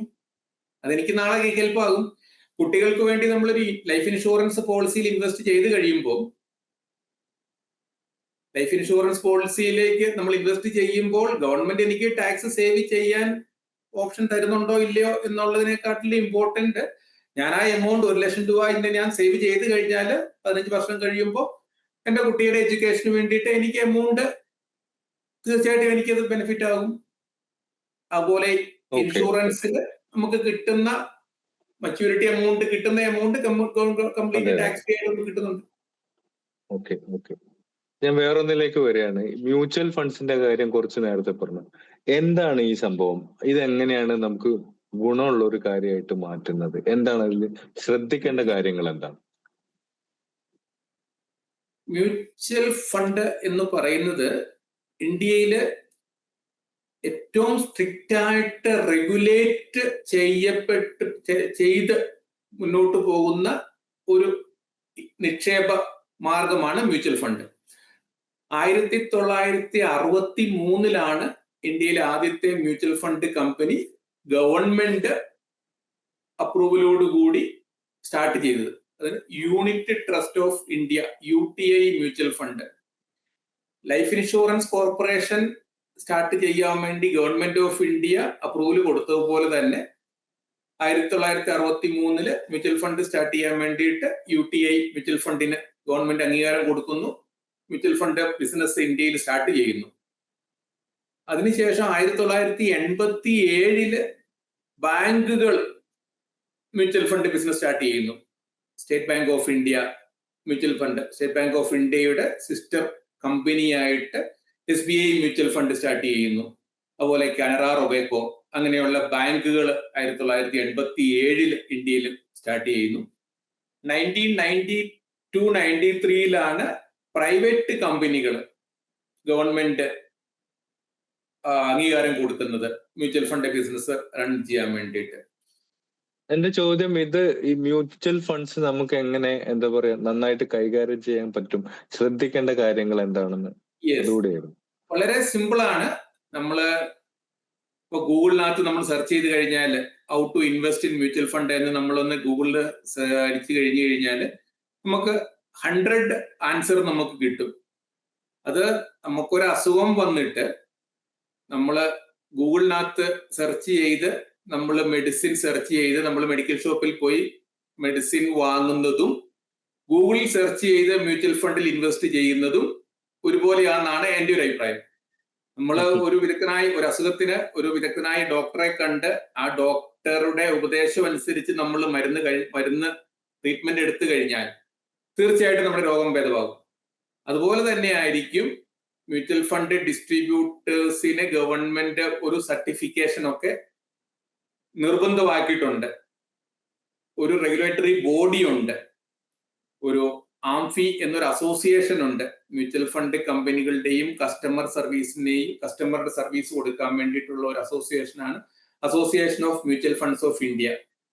SEBI regulate ചെയ്യുന്ന, stock exchange board of regulate ചെയ്യുന്ന അസോസിയേഷനാണ് ആംഫി എന്ന് പറയുന്നത്.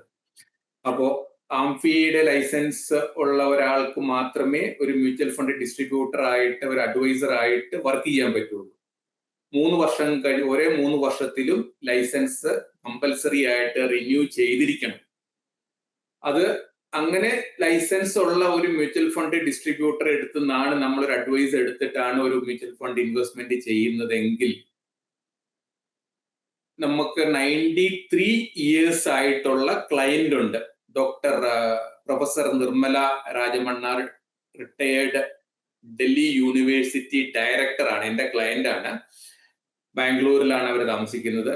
അവർക്ക് ഞാൻ 8 വർഷമായിട്ട് മ്യൂച്വൽ ഫണ്ട് ഇൻവെസ്റ്റ്മെന്റ് സർവീസ് നമ്മൾ കൊടുക്കുന്നുണ്ട്. അവര് 1965 മ്യൂച്വൽ ഫണ്ടിൽ ഇൻവെസ്റ്റ്മെന്റ് സ്റ്റാർട്ട് ചെയ്തതാണ്.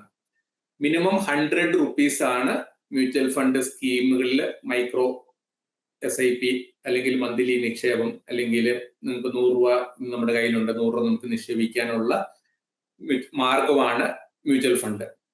നമ്മൾ ഇന്ന് എല്ലാ കാര്യങ്ങളും മൊബൈലിൽ അവൈലബിൾ ആണ്.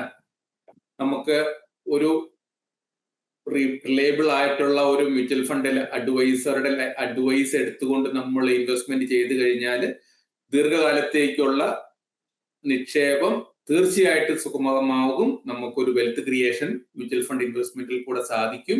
അതിനുള്ള 48ഓളം മ്യൂച്വൽ ഫണ്ട് കമ്പനികൾ ഇന്ത്യയിൽ ഇന്ന് ഓപ്പറേറ്റ് ചെയ്യുന്നുണ്ട്.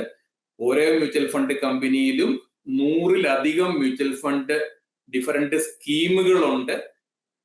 7 ദിവസത്തേക്കുള്ള ഇൻവെസ്റ്റ്മെന്റ് പോലും നമുക്ക് മ്യൂച്വൽ ഫണ്ടിൽ ഇൻവെസ്റ്റ്മെന്റ് ചെയ്യാം, വിഡ്രോ ചെയ്യാനുള്ള ഓപ്ഷൻ ഉണ്ട്.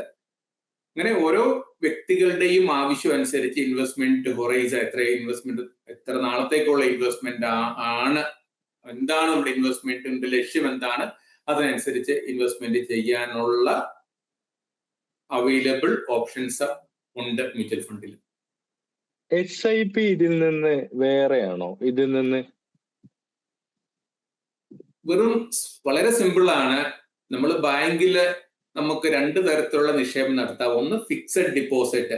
നമ്മുടെ കയ്യിൽ പൈസ ഉണ്ടെങ്കിൽ, എൻ്റെ അടുത്ത് ഇപ്പോൾ 1 ലക്ഷം രൂപ ഉണ്ടെങ്കിൽ ബാങ്കിൽ പോകുന്നു, സാറേ എനിക്ക് ബാങ്ക് മാനേജറുടെ സ്റ്റാഫിനോട് പറയുന്നു എനിക്ക് 1 ലക്ഷം രൂപ ഫിക്സഡ് ഡിപ്പോസിറ്റ് ചെയ്യണം.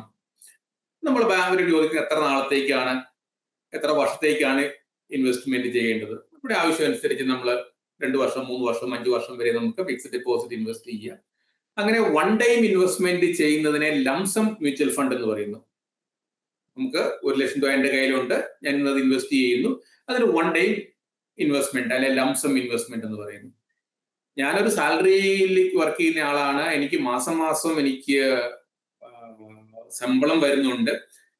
എനിക്ക് ശമ്പളം വരുമ്പോൾ എൻ്റെ ഭാവി സുരക്ഷിതമാക്കാൻ വേണ്ടിയിട്ട് എനിക്ക് മാസം എന്തെങ്കിലും ഇൻവെസ്റ്റ്മെന്റ് ചെയ്യണം, നിക്ഷേപിക്കണം എന്നെനിക്ക് ആഗ്രഹമുള്ള ഒരാളാണെങ്കിൽ ഒരിക്കലും നമ്മളൊരു മ്യൂച്വൽ ഫണ്ട് കമ്പനിക്ക് റിക്വസ്റ്റ് കൊടുത്തു കഴിഞ്ഞാൽ ഓരോ മാസവും പെർട്ടിക്കുലർ ദിവസം, സപ്പോസ് 5-ാം തീയതി എനിക്ക് മാസം 5000 രൂപ 10000 രൂപ എനിക്ക് നിക്ഷേപിക്കണം, എൻ്റെ ബാങ്ക് അക്കൗണ്ടിൽ നിന്ന് അത് ഓട്ടോമാറ്റിക് ആയിട്ട് എൻ്റെ അക്കൗണ്ടിൽ നിന്ന് പോകണം.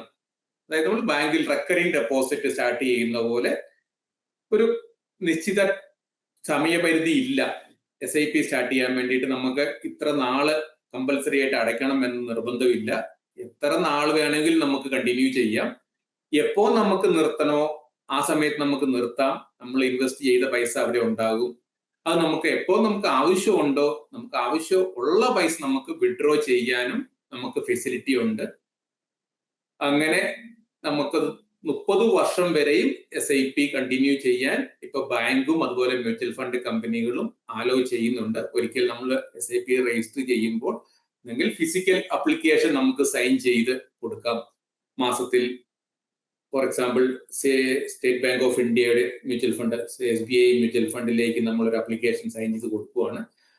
മാസത്തിൽ 5-ാം തീയതി മാസം 5000 രൂപ എൻ്റെ അക്കൗണ്ടിൽ നിന്ന് പോകണം എന്ന് നമ്മൾ SBI മ്യൂച്വൽ ഫണ്ടിന് റിക്വസ്റ്റ് കൊടുത്തു കഴിഞ്ഞാൽ SBI മ്യൂച്വൽ ഫണ്ട് നമ്മുടെ ബാങ്കിലേക്ക് റിക്വസ്റ്റ് അയക്കുന്നു. നമ്മുടെ ബാങ്കിൽ നിന്ന് 5-ാം തീയതി നമ്മുടെ അക്കൗണ്ടിൽ നിന്ന് എമൗണ്ട് ബാങ്ക് കട്ട് ചെയ്യുന്നു, മ്യൂച്വൽ ഫണ്ടിലേക്ക് നിക്ഷേപിക്കുന്നു.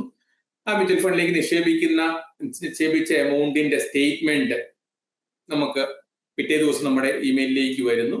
അത് നമുക്ക് എത്ര വർഷം കഴിഞ്ഞാലും നമ്മുടെ ഇൻവെസ്റ്റ്മെന്റ് സേഫ് ആയിട്ട് നമുക്ക് മൊബൈൽ ആപ്പിൽ കൂടെയോ അല്ലെങ്കിൽ പോർട്ടലിൽ കൂടെയോ നമുക്ക് ട്രാക്ക് ചെയ്യാനുള്ള ഫെസിലിറ്റികൾ ഇന്ന് ഹൈലി മോണിറ്റേർഡ് ആയിട്ട് ഗവൺമെന്റ് റെഗുലേറ്റഡ് ആയിട്ട് റൺ ചെയ്യുന്നുണ്ട്. റോബിന്റെ വേറൊരു ഏരിയ ഇൻഷുറൻസ് ആണ്. ഈ ആരോഗ്യ ഇൻഷുറൻസുകളുടെ ഒരു കാലമാണ് ഇത്. നമ്മളെല്ലാവരും അത് കാര്യമായിട്ട് ചെയ്യുന്നതാണ്. ഈ ഹെൽത്ത് ഇൻഷുറൻസുകൾ എടുക്കുമ്പോൾ ശ്രദ്ധിക്കേണ്ട കാര്യങ്ങൾ എന്തൊക്കെയാ? ഒരു 4-5 കാര്യം പറയാം. വിശദമായിട്ടുള്ള ഒരു സമയമില്ല, അതുകൊണ്ടുകൂടിയാണ്. ഓക്കെ. അതായത് ഹെൽത്ത് ഇൻഷുറൻസ് എടുക്കുമ്പോൾ ഏതൊരു വ്യക്തിയും, ഞാൻ പോലും ഏറ്റവും ആദ്യം ചിന്തിക്കുന്നത് ഏറ്റവും മിനിമം പ്രീമിയത്തിലുള്ള ഒരു ഇൻഷുറൻസ് പോളിസി, ഒരു 5 ലക്ഷം രൂപയുടെ പോളിസി അല്ലെങ്കിൽ 3 ലക്ഷം രൂപയുടെ പോളിസി എടുത്തു കഴിഞ്ഞാൽ ഞാൻ വിചാരിക്കുന്നത്, ഞാൻ ഹോസ്പിറ്റലിൽ പോയി കഴിഞ്ഞാൽ 3 ലക്ഷം രൂപ വരെ ബില്ല് വന്നു കഴിഞ്ഞാൽ ആ 3 ലക്ഷം രൂപ ഇൻഷുറൻസ് കമ്പനി ഹോസ്പിറ്റലിൽ കൊടുത്തോളും. എനിക്ക് 3 ലക്ഷം രൂപ എനിക്ക് ക്ലെയിം ചെയ്യാൻ ഞാൻ എലിജിബിൾ ആണ് എന്നാണ് 3 ലക്ഷം രൂപയുടെ പോളിസി എടുക്കുന്ന ഒരു കസ്റ്റമർ ചിന്തിക്കുന്നത്. പക്ഷേ ഈ 3 ലക്ഷം രൂപയുടെ പോളിസി എടുക്കുന്ന കസ്റ്റമറും 25 ലാക്സിന്റെ 25 ലക്ഷം രൂപയുടെ പോളിസി എടുക്കുന്ന കസ്റ്റമർക്കും ഒരുപാട് ഡിഫറൻസ് ഉണ്ടാവും. 3 ലക്ഷം രൂപയുടെ പോളിസി എടുക്കുന്ന ഒരാളെ ഏറ്റവും ആദ്യം ചോദിക്കേണ്ട ഒരു ചോദ്യം, ഹോസ്പിറ്റലിൽ അഡ്മിറ്റ് ആയി കഴിഞ്ഞാൽ ഒരു ദിവസം എത്ര രൂപ റൂം റെന്റ് ആയിട്ട് ഇൻഷുറൻസ് കമ്പനിയിൽ നിന്ന് നമുക്ക് ക്ലെയിം ചെയ്യാൻ പറ്റും? സാധാരണഗതിയിൽ ഇന്ന് ഇന്ത്യയിലുള്ള ഒട്ടുമുക്കാലും ഹെൽത്ത് ഇൻഷുറൻസ് കമ്പനികളും പോളിസി എമൗണ്ടിന്റെ 1% ആയിരിക്കും ഒരു ദിവസത്തെ റൂം റെന്റ് ആയിട്ട് നമുക്ക് ക്ലെയിം ചെയ്യാൻ പറ്റുള്ളൂ. അതായത് 3 ലക്ഷം രൂപയുടെ പോളിസി എടുക്കുന്ന ഒരാൾക്ക് ഒരു ദിവസം 3000 രൂപ മാത്രമേ ഹോസ്പിറ്റൽ ബില്ല് ഒരു ദിവസം അഡ്മിറ്റ് ആയി കഴിഞ്ഞാൽ റൂം റെന്റ് ആയിട്ട് ക്ലെയിം ചെയ്യാൻ പറ്റുള്ളൂ. സമയത്ത് 10 ലക്ഷം രൂപയുടെ പോളിസി എടുക്കുന്ന ഒരാൾക്ക് ഒരു ദിവസം റൂം റെന്റ് 10000 രൂപ ക്ലെയിം ചെയ്യാൻ പറ്റും. ഞാൻ പോളിസി എടുക്കുന്നു, 5 ദിവസം ഹോസ്പിറ്റലിൽ അഡ്മിറ്റ് ആകുന്നു, ഒരു ദിവസം എന്റെ റൂം റെന്റ് 8000 റുപ്പീസ് ആണെങ്കിൽ 40,000 റുപ്പീസ് ആയിരിക്കും എന്റെ റൂം റെന്റ് മാത്രമായിട്ട് ഹോസ്പിറ്റലിൽ ചാർജ് ചെയ്യുന്നത്. എന്റെ 3 ലക്ഷം രൂപയുടെ പോളിസി ഉള്ള എനിക്ക്, ഞാൻ എലിജിബിൾ ഉള്ളത് 3000 rupees I M eligible per day. ഒരു ദിവസം എലിജിബിൾ ആണ്. 5 ദിവസത്തെ അഡ്മിഷന് വേണ്ടി 15000 രൂപ മാത്രമേ ഹെൽത്ത് ഇൻഷുറൻസ് കമ്പനികൾ പേഷ്യന്റിന് കൊടുക്കുകയുള്ളൂ. റൂം റെന്റ് വളരെ ഇമ്പോർട്ടന്റ് കാര്യമാണ്. പിന്നെ നെറ്റ്വർക്ക് ഹോസ്പിറ്റൽസ്, നമ്മൾ പലപ്പോഴും പോളിസി എടുക്കുന്നു, ഹോസ്പിറ്റലിൽ പോകുന്നു, ഹോസ്പിറ്റലിൽ നിന്ന് അവർ പറയുന്നു ഇവിടെ ഈ ഇൻഷുറൻസ് കമ്പനി നിങ്ങൾ എലിജിബിൾ അല്ല, നിങ്ങൾ പേ ചെയ്യണം. അങ്ങനെ ഏതൊക്കെ നെറ്റ്വർക്ക് ഹോസ്പിറ്റലുകൾ ഉണ്ട് ഇൻഷുറൻസ് കമ്പനി പോളിസി എടുക്കുമ്പോൾ നമ്മൾ മനസ്സിലാക്കിയിട്ട് പോളിസി എടുത്തു കഴിഞ്ഞാൽ, അല്ലെങ്കിൽ നമ്മൾ ഹോസ്പിറ്റലിൽ അഡ്മിറ്റ് ആകുന്ന ഒരു ദിവസം മുമ്പിലെ പ്ലാൻഡ് ഹോസ്പിറ്റലൈസേഷൻ ആണെങ്കിൽ നമ്മൾ ഇൻഷുറൻസ് കമ്പനിയിൽ അന്വേഷിച്ച് കഴിഞ്ഞാൽ നമുക്ക് നെറ്റ്വർക്ക് ഹോസ്പിറ്റൽ അഡ്മിറ്റ് ആയി കഴിഞ്ഞാൽ നമുക്ക് ക്യാഷ്ലെസ് ഫെസിലിറ്റി, ക്യാഷ്ലെസ് എന്ന് പറഞ്ഞു കഴിഞ്ഞാൽ ഡിസ്ചാർജ് ആകുന്ന സമയത്ത് ഹോസ്പിറ്റൽ ബില്ലുകൾ ഇൻഷുറൻസ് കമ്പനി നേരിട്ട് ഹോസ്പിറ്റലിന് പേ ചെയ്ത് ബില്ല് സെറ്റിൽ ചെയ്യുന്ന ഫെസിലിറ്റിക്ക് ക്യാഷ്ലെസ് ഫെസിലിറ്റി എന്ന് പറയുന്നു. അത് എലിജിബിൾ ആകും. പിന്നെ അതല്ലെങ്കിൽ റീഇംബേഴ്സ്മെന്റ് ഓപ്ഷൻ എന്ന് പറയുന്നു. ക്യാഷ്ലെസ് ഫെസിലിറ്റി ഇല്ലാത്ത, നെറ്റ്വർക്ക് ഇല്ലാത്ത ഹോസ്പിറ്റലുകളിലാണ് നമ്മൾ അഡ്മിറ്റ് ആകുന്നതെങ്കിൽ നമ്മുടെ കയ്യിൽ നിന്ന് ബില്ല് പേയ്മെന്റ് ചെയ്ത് പിന്നെ ഹോസ്പിറ്റലുകളിൽ നിന്ന് നമ്മൾ ബില്ലുകൾ കളക്ട് ചെയ്ത് ഇൻഷുറൻസ് കമ്പനിയിൽ നമ്മൾ സബ്മിറ്റ് ചെയ്ത് നമ്മുടെ ഓരോ സർട്ടിഫിക്കറ്റുകളും ബില്ലുകളും കൊടുത്ത് നമ്മൾ ക്ലെയിം ചെയ്യുന്നതിനാണ് റീഇംബേഴ്സ്മെന്റ് ക്ലെയിം എന്ന് പറയുന്നത്. അപ്പോ റൂം റെന്റ് എത്രയാണെന്ന് നമ്മൾ പഠിച്ചിരിക്കുക. പിന്നെ ഓരോ സർജറിക്കും എത്ര രൂപ എലിജിബിൾ ആണ്. കാറ്ററാക്ട് ഒരു വർഷം ചിലപ്പോൾ 2 കണ്ണിന്റെയും സർജറിക്ക് വേണ്ടി നമ്മൾ പോയി കഴിഞ്ഞാൽ ഇൻഷുറൻസ് കമ്പനി പറയും, യു ആർ പോളിസിയിലുള്ള എഴുതി തന്നിട്ടുള്ള കാര്യമാണ്, you are eligible for only 20,000 rupees per annum for cataract surgery എന്ന് എഴുതി തന്നിട്ടുണ്ടെങ്കിൽ അത് നമുക്ക് അത്രേ കിട്ടുള്ളൂ. 2 കണ്ണിന് സർജറിക്ക് വേണ്ടി 50,000 സ്പെൻഡ് ചെയ്താലും 3 ലാക്സിന്റെ പോളിസി നമുക്ക് ഉണ്ടെങ്കിലും നമ്മൾ ഈ 20,000 എലിജിബിൾ ആയിട്ടുണ്ടാവുള്ളൂ. പിന്നെ നമ്മൾ ഇക്കാര്യം ആദ്യമേ പ്ലാൻ ചെയ്യണോ അല്ലെ? ആദ്യമേ കൃത്യമായി പോളിസി എടുക്കുന്ന ഏത് ലൈഫ് ഇൻഷുറൻസ് പോളിസി എടുത്തു കഴിഞ്ഞാലും ഏത് ഹെൽത്ത് ഇൻഷുറൻസ് പോളിസി എടുത്തു കഴിഞ്ഞാലും കസ്റ്റമർക്ക് അറിയത്തില്ലാത്ത ഏറ്റവും ഇമ്പോർട്ടന്റ് ആയിട്ടുള്ള ഒരു കാര്യം എന്ന് പറയുന്നത് ഫ്രീ ലുക്ക് പീരിയഡ് എന്ന് പറയുന്ന ഒരു ഫെസിലിറ്റി ഇൻഷുറൻസിന് ഗവൺമെന്റ് കൊടുക്കുന്ന ഒരു ഫെസിലിറ്റിയാണ് ഫ്രീ ലുക്ക് പീരിയഡ്. അതായത് ഞാനൊരു ലൈഫ് ഇൻഷുറൻസ് പോളിസി എടുത്തു കഴിഞ്ഞാൽ ഈ പോളിസിയുടെ ടേംസ് ആൻഡ് കണ്ടീഷൻസ് പഠിക്കാൻ വേണ്ടിയിട്ട് എനിക്ക് 1 മാസം ഗവൺമെന്റ് എനിക്ക് സമയം തരുന്നുണ്ട്. ഒരു 30 പോളിസി ബോണ്ട് ഞാൻ റിസീവ് ചെയ്യുന്ന അന്നു മുതൽ 30 ദിവസത്തിനുള്ളിൽ ഞാൻ ഈ പോളിസിയുടെ ഫീച്ചേഴ്സ് ഞാൻ മനസ്സിലാക്കി ഇത്ര ഞാൻ ഡെത്ത് സംഭവിച്ചു കഴിഞ്ഞാൽ അല്ലെങ്കിൽ ഹോസ്പിറ്റലൈസേഷൻ സംഭവിച്ചു കഴിഞ്ഞാൽ ഇത്ര രൂപയാണ് എന്റെ നോമിനിക്ക് കിട്ടുന്നത്, അല്ലെങ്കിൽ ഇത്ര രൂപയാണ് എനിക്ക് ക്ലെയിം കിട്ടുന്നത് പോളിസി ബോണ്ടിൽ കൃത്യമായിട്ട് എഴുതി തരുന്നുണ്ട്. നമ്മളത് മനസ്സിലാക്കി നമുക്ക് 1 മാസത്തിനുള്ളിൽ നമ്മൾ ഈ ടേംസ് ആൻഡ് കണ്ടീഷൻസ് ഞാൻ എഗ്രീഡ് അല്ലെങ്കിൽ ഞാൻ അടച്ച പൈസ കംപ്ലീറ്റ് എനിക്ക് വിതിൻ 1 മന്തിൽ എനിക്ക് തിരിച്ച് തരാൻ ഇൻഷുറൻസ് കമ്പനിക്കാർ ലയബിൾ ആണ്. അതിനാണ് ഫ്രീ ലുക്ക് പീരിയഡ് എന്നുള്ള ഒരു ഫെസിലിറ്റി ഇൻഷുറൻസ് പോളിസികൾ കസ്റ്റമർക്ക് കൊടുക്കുന്നത്. അത് പോളിസി എടുക്കുന്ന ഭൂരിഭാഗം കസ്റ്റമേഴ്സിനും അത് അറിയില്ല എന്നുള്ളതാണ് ഒരു കാര്യം. പിന്നെ ഇന്ത്യയില് ഗവൺമെന്റ് കൊടുത്തിരിക്കുന്ന ഇൻഷുറൻസ് പോളിസി എടുത്തിരിക്കുന്ന ഏത് ഇൻഷുറൻസ് പോളിസി എടുത്തിരിക്കുന്ന കസ്റ്റമേഴ്സിനും ഒരു ടോൾ ഫ്രീ നമ്പർ കൊടുക്കുന്നുണ്ട്. 155-255. അതാണ് IRDA, regulatory body, insurance regulatory development authority set ചെയ്തിരിക്കുന്ന ഗ്രീവൻസ് റിഡ്രസൽ നമ്പർ ആണ് 155-255 എന്നുള്ള ടോൾ ഫ്രീ നമ്പർ. ഈ നമ്പറിൽ നമ്മൾ ഏത് വർക്കിംഗ് ഡേയ്സിൽ വർക്കിംഗ് അവേഴ്സിൽ കോണ്ടാക്ട് ചെയ്ത് കഴിഞ്ഞാൽ ഏത് ലാംഗ്വേജിൽ വേണമെങ്കിലും നമുക്ക് എന്ത് ഇൻഷുറൻസ് ഗ്രീവൻസ് ഉണ്ടെങ്കിലും നമുക്ക് അവിടെ നമുക്ക് രജിസ്റ്റർ ചെയ്യാം. ഇൻഷുറൻസ് കമ്പനിയെ, ഈ ഗ്രീവൻസ് സെന്ററിൽ നിന്ന് ഇൻഷുറൻസ് കമ്പനിയെ കോണ്ടാക്ട് ചെയ്യും. ഇൻഷുറൻസ് കമ്പനി എന്താണ് കസ്റ്റമർക്ക് അർഹതപ്പെട്ടിട്ടുള്ള സർവീസുകൾ തീർച്ചയായിട്ടും കൊടുത്തിരിക്കും. 155-255 അതാണ് IRDA ഗ്രീവൻസ് റിഡ്രസൽ സെല്ല്. ഞാൻ വേറൊരു ചോദ്യത്തിലേക്ക് വരികയാണേ. ഈ നമ്മള് ജോലി കഴിഞ്ഞ് വിരമിക്കുന്ന ഒരു സമയത്തിന് വേണ്ടിയിട്ട് നമ്മൾ നേരത്തെ പ്ലാൻ ചെയ്യുന്ന പലതരം റിട്ടയർമെന്റ് പ്ലാനുകളുണ്ട്. ആ പ്ലാനിനെ കുറിച്ചിട്ട് വളരെ ബേസിക് ആയിട്ടുള്ള നമ്മൾ അറിയേണ്ട, ഇതേപോലെ തന്നെ നമ്മൾ ശ്രദ്ധിക്കേണ്ട എന്തെങ്കിലും കാര്യങ്ങൾ ഉണ്ടോ ഒന്ന് പറയാമോ? ഇപ്പോ കഴിഞ്ഞ 12 വർഷമായിട്ട് ഗവൺമെന്റ് തന്നെ നാഷണൽ പെൻഷൻ സ്കീം NPS എന്ന് പറയുന്നതാണ് നമ്മുടെ പ്രൈഡ് വെൽത്തിന്റെ രണ്ടാമത്തെ സർവീസ് എന്ന് പറയുന്നത് റിട്ടയർമെന്റ് പ്ലാനിങ് ആണ്. റിട്ടയർമെന്റ് പ്ലാനിങ് എന്ന് പറഞ്ഞു കഴിഞ്ഞാൽ നമുക്കറിയാവുന്ന നമ്മൾ 1000-ഓളം കസ്റ്റമേഴ്സിന് നമ്മൾ സർവീസ് കൊടുക്കുന്നതിൽ 40% ആൾക്കാരും റിട്ടയർഡ് ആയിട്ടുള്ള ആൾക്കാരാണ്. റിട്ടയർഡ് ആയിട്ടുള്ള ആൾക്കാരെ സംബന്ധിച്ച് 60 വയസ്സാകുമ്പോൾ നമ്മൾ റിട്ടയർഡ് ആകുന്നു, കുട്ടികൾ വളരുന്നു, അവര് ഇൻഡിപെൻഡന്റ് ആകുന്നു, വൺസ് ഇൻ എ വൈൽ അവർ വരുന്നു, അല്ലെങ്കിൽ നമുക്ക് നമ്മളെ ഗ്രാൻഡ് ചിൽഡ്രൻസിന് വേണ്ടി നമ്മൾ വെയിറ്റ് ചെയ്യുന്നു. 60 to 94 ഇയേഴ്സ് ഉള്ള ആൾക്കാർക്ക് പോലും നമ്മൾ സർവീസ് കൊടുക്കുന്നുണ്ട്.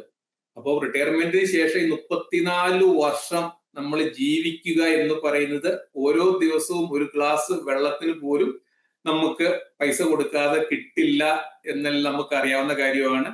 അപ്പോ 30 വർഷം മുമ്പിലെ നമുക്ക് ഒരു മാസത്തില് 2000 രൂപ ഉണ്ടെങ്കിൽ അല്ല 1000 രൂപ ഉണ്ടെങ്കിൽ നമുക്ക് ജീവിക്കായിരുന്നു.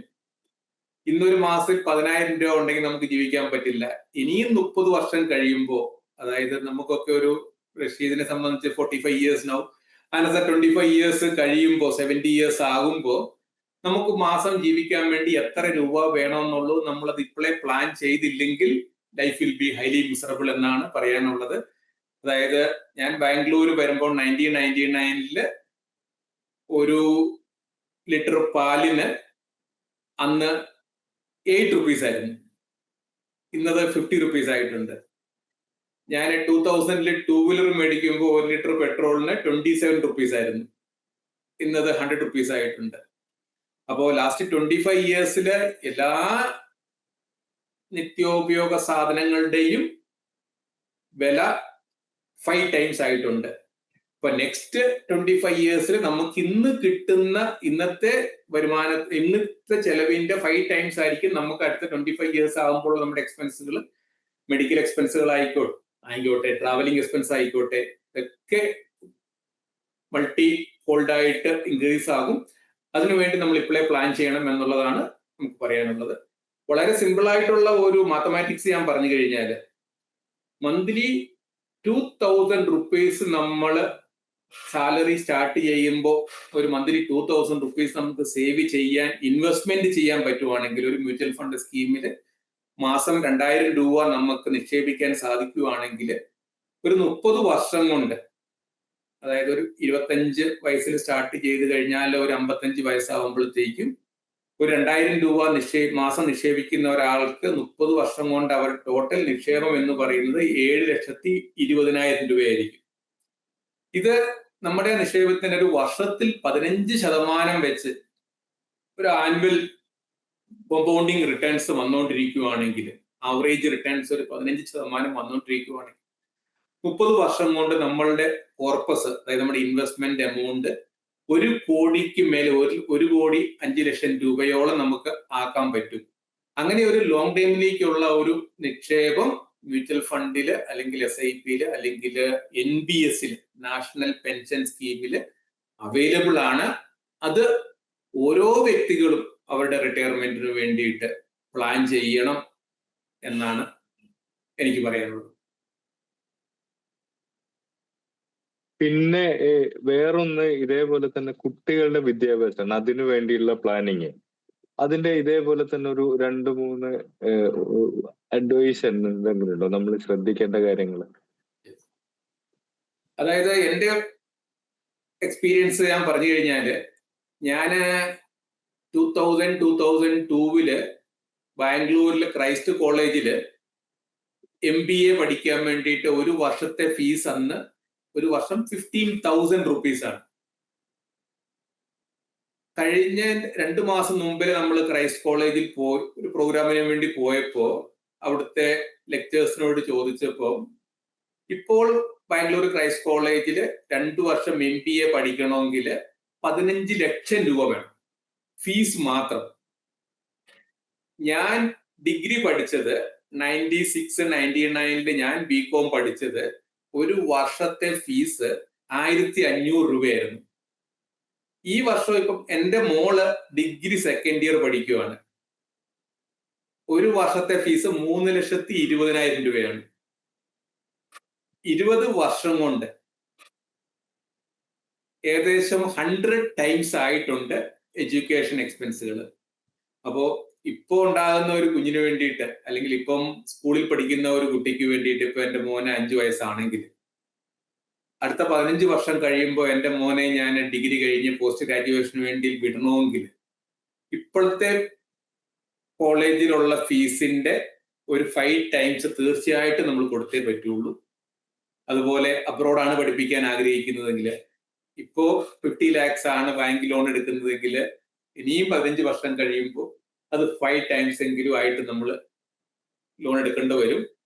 അപ്പോ അത് ഇപ്പോഴേ നമ്മൾ പ്ലാൻ ചെയ്ത് കഴിഞ്ഞാൽ തീർച്ചയായിട്ടും ആ വലിയൊരു വിദ്യാഭ്യാസ ലോൺ എന്നുള്ള ബാധ്യതയിൽ നിന്ന് നമുക്ക് അത് ഒഴിവാക്കി നമ്മുടെ കുട്ടികളുടെ എഡ്യൂക്കേഷൻ ഭദ്രമാക്കാൻ പറ്റും. തീർച്ചയായിട്ടും നമുക്ക് അതിനുള്ള ഒരുപാട് ഇൻവെസ്റ്റ്മെന്റ് ഓപ്ഷൻസ് അവൈലബിൾ ആണ്. ഞാൻ വേറൊരു കാര്യം ചോദിക്കാണ്. ഈ നമ്മളിപ്പോ എല്ലാ ആൾക്കാരും കാര്യമായിട്ട് ഉപയോഗിക്കുന്ന ഒന്നാണ് ക്രെഡിറ്റ് കാർഡ്. ഈ ക്രെഡിറ്റ് കാർഡുകളെ കുറിച്ച് പൊതുവേ ഉള്ള ഒരു ധാരണ എന്ന് പറയുന്നത് എന്തായാലും പണി കിട്ടാൻ സാധ്യതയുണ്ട്, ശ്രദ്ധിച്ചില്ലെങ്കിൽ പണി കിട്ടുന്ന ഒന്നാണ് എന്നാണ്. ഈ ക്രെഡിറ്റ് കാർഡിൽ നമ്മൾ ശ്രദ്ധിക്കേണ്ട ഒരു 5 കാര്യങ്ങൾ സജസ്റ്റ് ചെയ്യാൻ പറ്റുമോ? തീർച്ചയായിട്ടും. അതായത് ഞാൻ പറഞ്ഞ പോലെ ഞാൻ ആദ്യത്തെ ഒരു 6-7 മാസത്തോളം ക്രെഡിറ്റ് കാർഡിന്റെ ട്രെയിനിങ് അറ്റൻഡ് ചെയ്ത് ക്രെഡിറ്റ് കാർഡ് നമ്മൾ നൂറുകണക്കിന് ആൾക്കാർക്ക് അന്ന് ക്രെഡിറ്റ് കാർഡ് സെല്ല് ചെയ്തുകൊണ്ട് ക്രെഡിറ്റ് കാർഡിനെ കുറിച്ച് നല്ല അവബോധം എനിക്കുണ്ട്. എങ്ങനെ ഇത് കൃത്യമായിട്ട് യൂസ് ചെയ്യാം, എങ്ങനെ അത് ബെനിഫിറ്റ് ആക്കാം എന്നുള്ളത് വളരെ എനിക്ക് കൃത്യമായിട്ട് അറിയാവുന്ന ആളാണ്. അതായത് നമ്മൾ ഏറ്റവും കൂടുതൽ ഇമ്പോർട്ടന്റ് ആയിട്ട് നമ്മൾ മനസ്സിലാക്കേണ്ട കാര്യം ക്രെഡിറ്റ് കാർഡിന്റെ ഒരു ബില്ലിംഗ് ഡേറ്റും പേയ്മെന്റ് ഡ്യൂ ഡേറ്റും ഉണ്ടാവും. ഇപ്പോൾ എൻ്റെ ബില്ലിംഗ് ഡേറ്റ് 10-ാം തീയതി ആണെങ്കിൽ മാക്സിമം 11-ാം തീയതി നമുക്ക് ബില്ല് വരുന്നു. ബാങ്ക് എനിക്ക് അടുത്ത ഒരു 15 ദിവസവും കൂടെ എനിക്ക് സമയം തരുന്നുണ്ട്. ഈ 25-ാം തീയതിക്ക് മുൻപ് ഞാൻ ഡ്യൂ ഡേറ്റിന് മുൻപ് ഞാൻ പേ ചെയ്യുകയാണെങ്കിൽ എനിക്ക് 1 രൂപ പോലും ഞാൻ ഇൻട്രസ്റ്റ് കൊടുക്കുന്നില്ല ബാങ്കിന്. അതായത് കഴിഞ്ഞ മാസം 10-ാം തീയതി, അതായത് ഒക്ടോബർ 10-ാം തീയതി മുതൽ ഞാൻ യൂസ് ചെയ്ത, ഒക്ടോബർ 10-ാം തീയതി ഞാൻ 50,000-ന്റെ ഒരു സാധനം ഞാൻ ക്രെഡിറ്റ് കാർഡ് ഉപയോഗിച്ച് പർച്ചേസ് ചെയ്യുകയാണ്. അതിന് എനിക്ക് ബില്ല് വരുന്നത് നവംബർ 10-ാം തീയതി ആയിരിക്കും എനിക്ക് ബില്ല് വരുന്നത്. അതിന്റെ ബാങ്ക് എന്നോട് പേ ചെയ്യാൻ പറയുന്നത് നവംബർ 25-ാം തീയതി ആയിരിക്കും. എനിക്ക് ഏകദേശം 45 ദിവസം എനിക്ക് 1 രൂപ പോലും ഇൻട്രസ്റ്റ് കൊടുക്കാതെ എനിക്ക് 50,000 രൂപ അല്ലെങ്കിൽ 1,00,000 രൂപയുടെ പർച്ചേസ് ചെയ്തത് ബാങ്ക് എനിക്ക് ഒരു ഇൻട്രസ്റ്റ് കൊടുക്കാതെ എനിക്ക് യൂസ് ചെയ്യാൻ പറ്റുന്നുണ്ട്. ആ പൈസ എനിക്ക് റൊട്ടേറ്റ് ചെയ്യാൻ പറ്റുന്നുണ്ട്. ഈ 1,00,000 രൂപ ഞാൻ യൂസ് ചെയ്യുമ്പോൾ എനിക്ക് റിവാർഡ് പോയിന്റ് എന്ന് പറഞ്ഞ് ഏകദേശം 1000 രൂപയോളം എനിക്ക് ബാങ്ക് എനിക്ക് പോയിന്റ് എനിക്ക് തരുന്നുണ്ട്. അതുപോലെ ഒരു വർഷത്തിൽ ഒരു 10,00,000 രൂപയുടെ യൂസേജ് ആണ് ഞാൻ ചെയ്യുന്നതെങ്കിൽ എങ്ങനെയായാലും ഒരു 10,000 രൂപയുടെ എങ്കിലും റിവാർഡ് പോയിന്റ് എനിക്ക് ബാങ്ക് തരുന്നുണ്ട്. അതാണ് അഡ്വാൻറ്റേജ് എന്ന് പറയുന്നത്. ഡിസഡ്വാൻറ്റേജ് എന്ന് പറയുന്നത്, ഞാൻ ഡ്യൂ ഡേറ്റിൽ 25-ാം തീയതി ഞാൻ ബില്ല് പേയ്മെന്റ് ചെയ്യുന്നില്ല എങ്കിൽ ഒരു ദിവസത്തേക്കാണെങ്കിൽ പോലും 400-500 റുപ്പീസ് ലേറ്റ് പേയ്മെന്റ് എന്ന് പറഞ്ഞ് ബാങ്ക് ചാർജ് ചെയ്തിരിക്കും. അത് 100 രൂപയുടെ ബില്ലാണെങ്കിലും 1,00,000 രൂപയുടെ ബില്ലാണെങ്കിലും ഞാൻ പേ ചെയ്യേണ്ടത് 100 രൂപ ആയിക്കോട്ടെ, പേ ചെയ്യേണ്ടത് 1,00,000 രൂപ ആയിക്കോട്ടെ, ആ ഒരു ദിവസം ലേറ്റ് ആയാൽ പോലും ലേറ്റ് പേയ്മെന്റ് ചാർജസ് ആയിട്ട് 500 റുപ്പീസ് പ്ലസ് GST ഞാൻ പേ ചെയ്തേ പറ്റുള്ളൂ.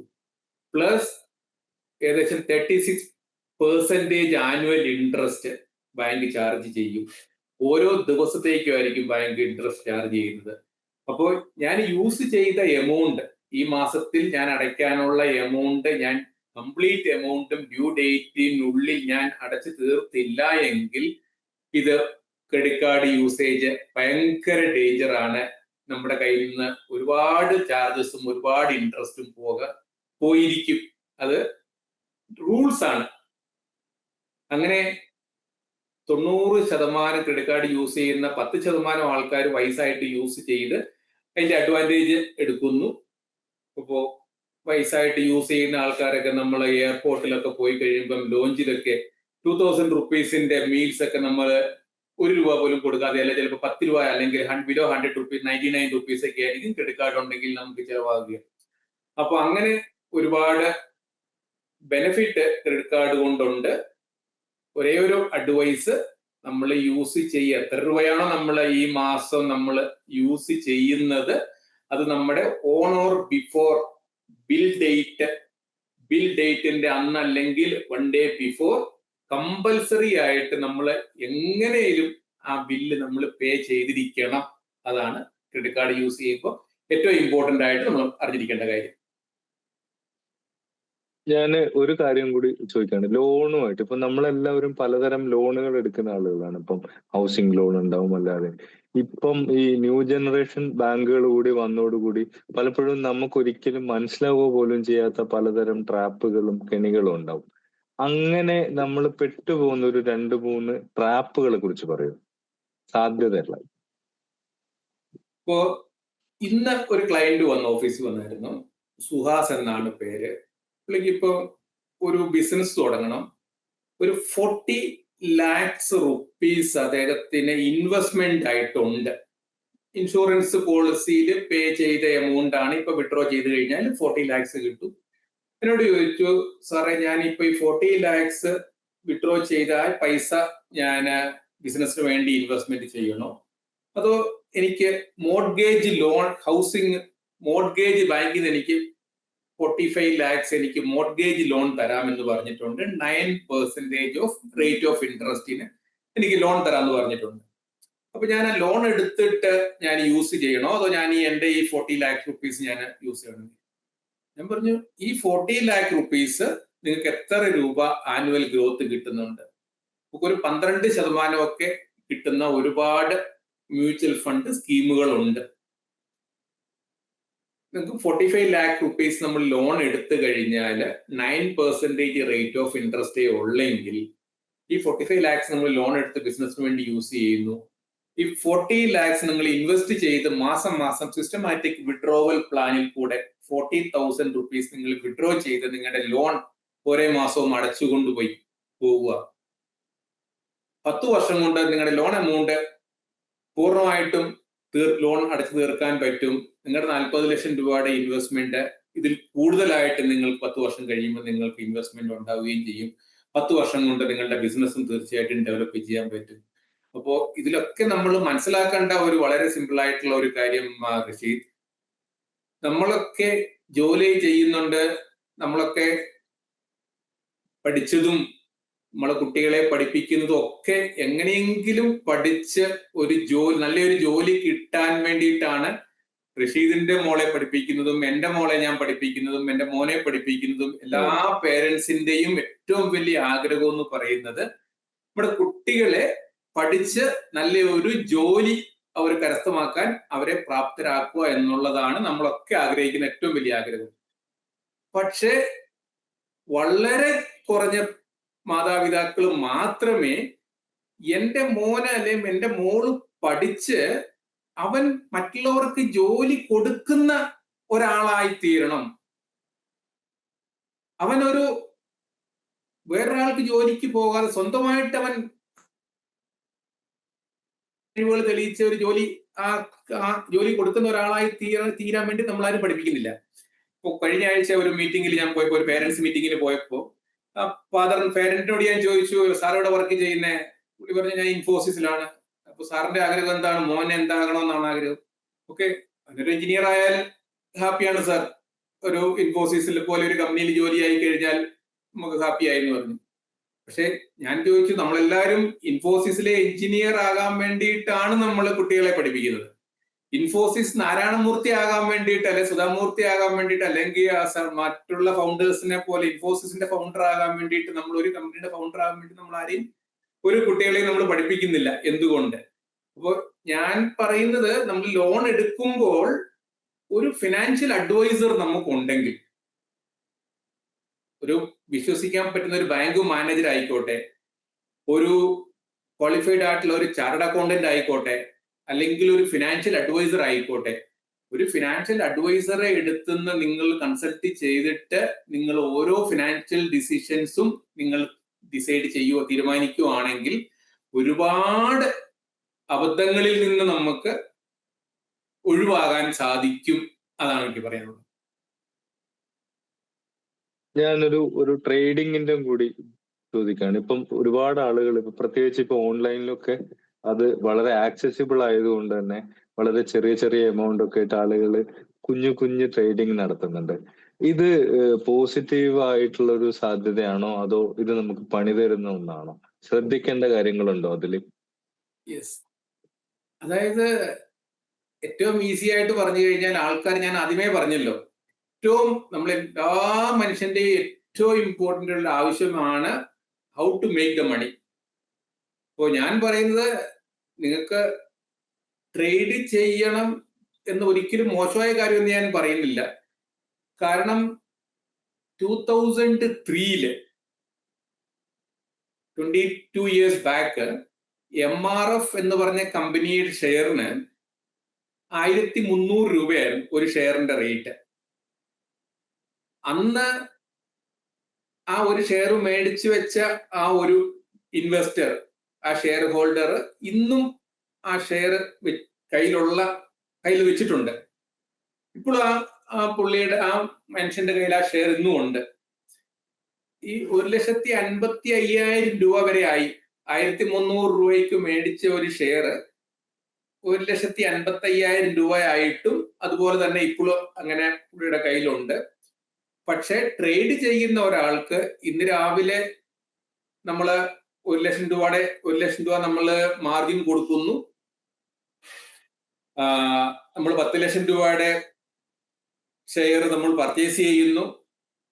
1% മേലോട്ട് പോയി കഴിഞ്ഞാൽ നമുക്ക് 10,000 രൂപ പ്രോഫിറ്റ് ആകുന്നു. തീർച്ചയായിട്ടും എൻ്റെ ആദ്യത്തെ ദിവസം എനിക്ക് പ്രോഫിറ്റ് ആയിരിക്കും, ഞാൻ ഹാപ്പിയാണ്. മനുഷ്യനെ സംബന്ധിച്ച് ഗ്രീഡി എന്നുള്ളത് അത് ഏതൊരു മനുഷ്യന്റെയും രക്തത്തില് അല്ലെങ്കിൽ മൈൻഡില് ബ്രെയിനിലോ ഉള്ള ഒരു സാധനമാണ്. ഇന്ന് 10,000 രൂപ ഞാൻ ഒരു മണിക്കൂർ കൊണ്ട് ഏൺ ചെയ്തിട്ടുണ്ടെങ്കിൽ നാളെ തീർച്ചയായിട്ടും അത് അത്രയും അല്ലെ അതിൽ കൂടുതൽ ഏൺ ചെയ്യാൻ വേണ്ടിയിട്ട് ഞാൻ ട്രൈ ചെയ്യും. കൂടുതൽ സമയം ഇതിനു വേണ്ടി സ്റ്റഡി ചെയ്യും, കൂടുതൽ നേരം TV വാച്ച് ചെയ്യും. അങ്ങനെ നാളെയും 10,00,000 രൂപയുടെ മേടിക്കുന്നു. ഒരു പക്ഷേ നാളെ 5,000 രൂപയായിരിക്കും കിട്ടുന്നത്. ഓക്കെ, വൈകുന്നേരം ആകുമ്പോഴത്തേക്ക് ഇച്ചിരി ടെൻഷനായി. മൂന്നാമത്തെ ദിവസം വീണ്ടും 5000 രൂപ കിട്ടുന്നു. അങ്ങനെ ഒരാഴ്ച ട്രേഡ് ചെയ്യുന്നു, വളരെ ഹാപ്പി ആയിട്ട് പോകുന്നു. നെക്സ്റ്റ് വീക്കിലായിരിക്കും മാർക്കറ്റ് ഒരു 5% അല്ലെങ്കിൽ ഒരു 3% ഒരു ദിവസം ഡൗൺ വരുന്നത്. അങ്ങനെ ഞാൻ ഈ ഒരാഴ്ച ഏൺ ചെയ്ത എന്റെ പ്രോഫിറ്റ് അല്ലെങ്കിൽ ക്യാപിറ്റലും കൂടെ നെഗറ്റീവ് ആകുന്നു. പിന്നെ ഞാൻ വർക്ക് ചെയ്യുന്നത്, ആദ്യത്തെ ഒരു മാസം ഞാൻ വർക്ക് ചെയ്തത് പ്രോഫിറ്റ് ഉണ്ടാക്കാൻ വേണ്ടിയായിരുന്നു. പിന്നെ ഞാൻ വർക്ക് ചെയ്യുന്നത് എന്റെ കയ്യിൽ നിന്ന് മൈനസ് ആയിട്ടുള്ള എമൗണ്ട് റിക്കവർ ചെയ്യാൻ വേണ്ടിയായിരിക്കും പിന്നെ ഏതൊരു ട്രേഡറും ഓരോ ദിവസവും സ്പെൻഡ് ചെയ്യുന്നത്. അങ്ങനെ 24 ലക്ഷം രൂപയ്ക്ക് ഒരു ദിവസം നഷ്ടപ്പെട്ടിട്ടുള്ള ക്ലയന്റുകൾ ഇപ്പോഴും ഞാൻ സർവീസ് കൊടുക്കുന്നുണ്ട്. ഒരു ദിവസം 24 ലക്ഷം രൂപ നഷ്ടപ്പെട്ട നമുക്ക് നേരിട്ടറിയാവുന്ന ക്ലയന്റുകളൊക്കെ ഉണ്ട്. അങ്ങനെ എന്റെ 25 വർഷത്തെ ഈ ബിസിനസ്സിൽ, ഈ ഫീൽഡില് ഒരാള് പോലും ട്രേഡ് ചെയ്ത് പൈസ ഉണ്ടാക്കിയതായിട്ട് ഞാൻ കണ്ടിട്ടില്ല. പക്ഷെ ലോകത്തിലുള്ള മുഴുവൻ ഫോറിൻ ഇൻസ്റ്റിറ്റ്യൂഷണൽ ഇൻവെസ്റ്റേഴ്സും ഇന്ത്യയിലാണ് നിക്ഷേപിക്കുകയും ഇന്ത്യൻ സ്റ്റോക്ക് മാർക്കറ്റിലാണ് നിക്ഷേപിക്കുകയും ഇവിടുന്നാണ് പ്രോഫിറ്റ് ഉണ്ടാക്കുകയും ചെയ്യുന്നത്. സ്റ്റോക്ക് മാർക്കറ്റ് ഒരു ഓഷ്യൻ പോലെയാണ്. ഇതിനകത്ത് നമ്മളിപ്പോ 1 ലക്ഷം രൂപ, 10 ലക്ഷം രൂപ, 1 കോടി രൂപ എന്നൊക്കെ പറയുന്നത് ഒരു 1 ഡ്രോപ്പ് ഓഫ് വാട്ടർ ആണ്. അപ്പോ നമ്മള് ഒരു ഇൻവെസ്റ്റർ ആവുക, ഒരു ട്രേഡർക്ക് ആകുന്നതിലും നല്ലത് കാസിനോയിൽ പോയിട്ട് ഒറ്റ രാത്രി കൊണ്ട് നമുക്ക് നമ്മുടെ പൈസ ഡബിൾ ആക്കാൻ പറ്റുന്ന ഓപ്ഷൻസ് ഉണ്ട്. അതായിരിക്കും നല്ലതെന്നാണ് ഞാൻ പഠിച്ചത് എന്റെ 25 ഇയേഴ്സ് എക്സ്പീരിയൻസിൽ. ഈ പോർട്ട്ഫോളിയോ മാനേജ്മെന്റ് എന്ന് പറഞ്ഞാലേ അത് ഈ പലതരം എന്താ പറയാ ഇൻവെസ്റ്റ്മെന്റ് സാധ്യതകളിലൂടെ ഉള്ള ഒരു പ്ലാനിങ് അല്ലേ അത് അതിൽ നമ്മൾ ശ്രദ്ധിക്കേണ്ട കാര്യങ്ങളുണ്ടോ, അല്ലെങ്കിൽ അതിൽ പ്രശ്നങ്ങളുണ്ടോ? പോർട്ട്ഫോളിയോ മാനേജർ ഇപ്പോ ഗവൺമെന്റിന്റെ സെബിയുടെ റൂൾ അനുസരിച്ചിട്ട് മിനിമം ഇൻവെസ്റ്റ്മെന്റ് 50 ലാക്സ് ആണ്. 50 ലക്ഷം രൂപയാണ് സെബി രജിസ്റ്റേർഡ് PMSലുള്ള മിനിമം ഇൻവെസ്റ്റ്മെന്റ്. PMSൽ ഒരു ഫണ്ട് മാനേജർക്ക് ലൈസൻസ് കൊടുക്കുന്നു. ഫണ്ട് മാനേജർ ഡിസൈഡ് ചെയ്യുന്നു ഏത് കമ്പനിയുടെ ഷെയറുകൾ ഏത് ദിവസം മേടിക്കണം.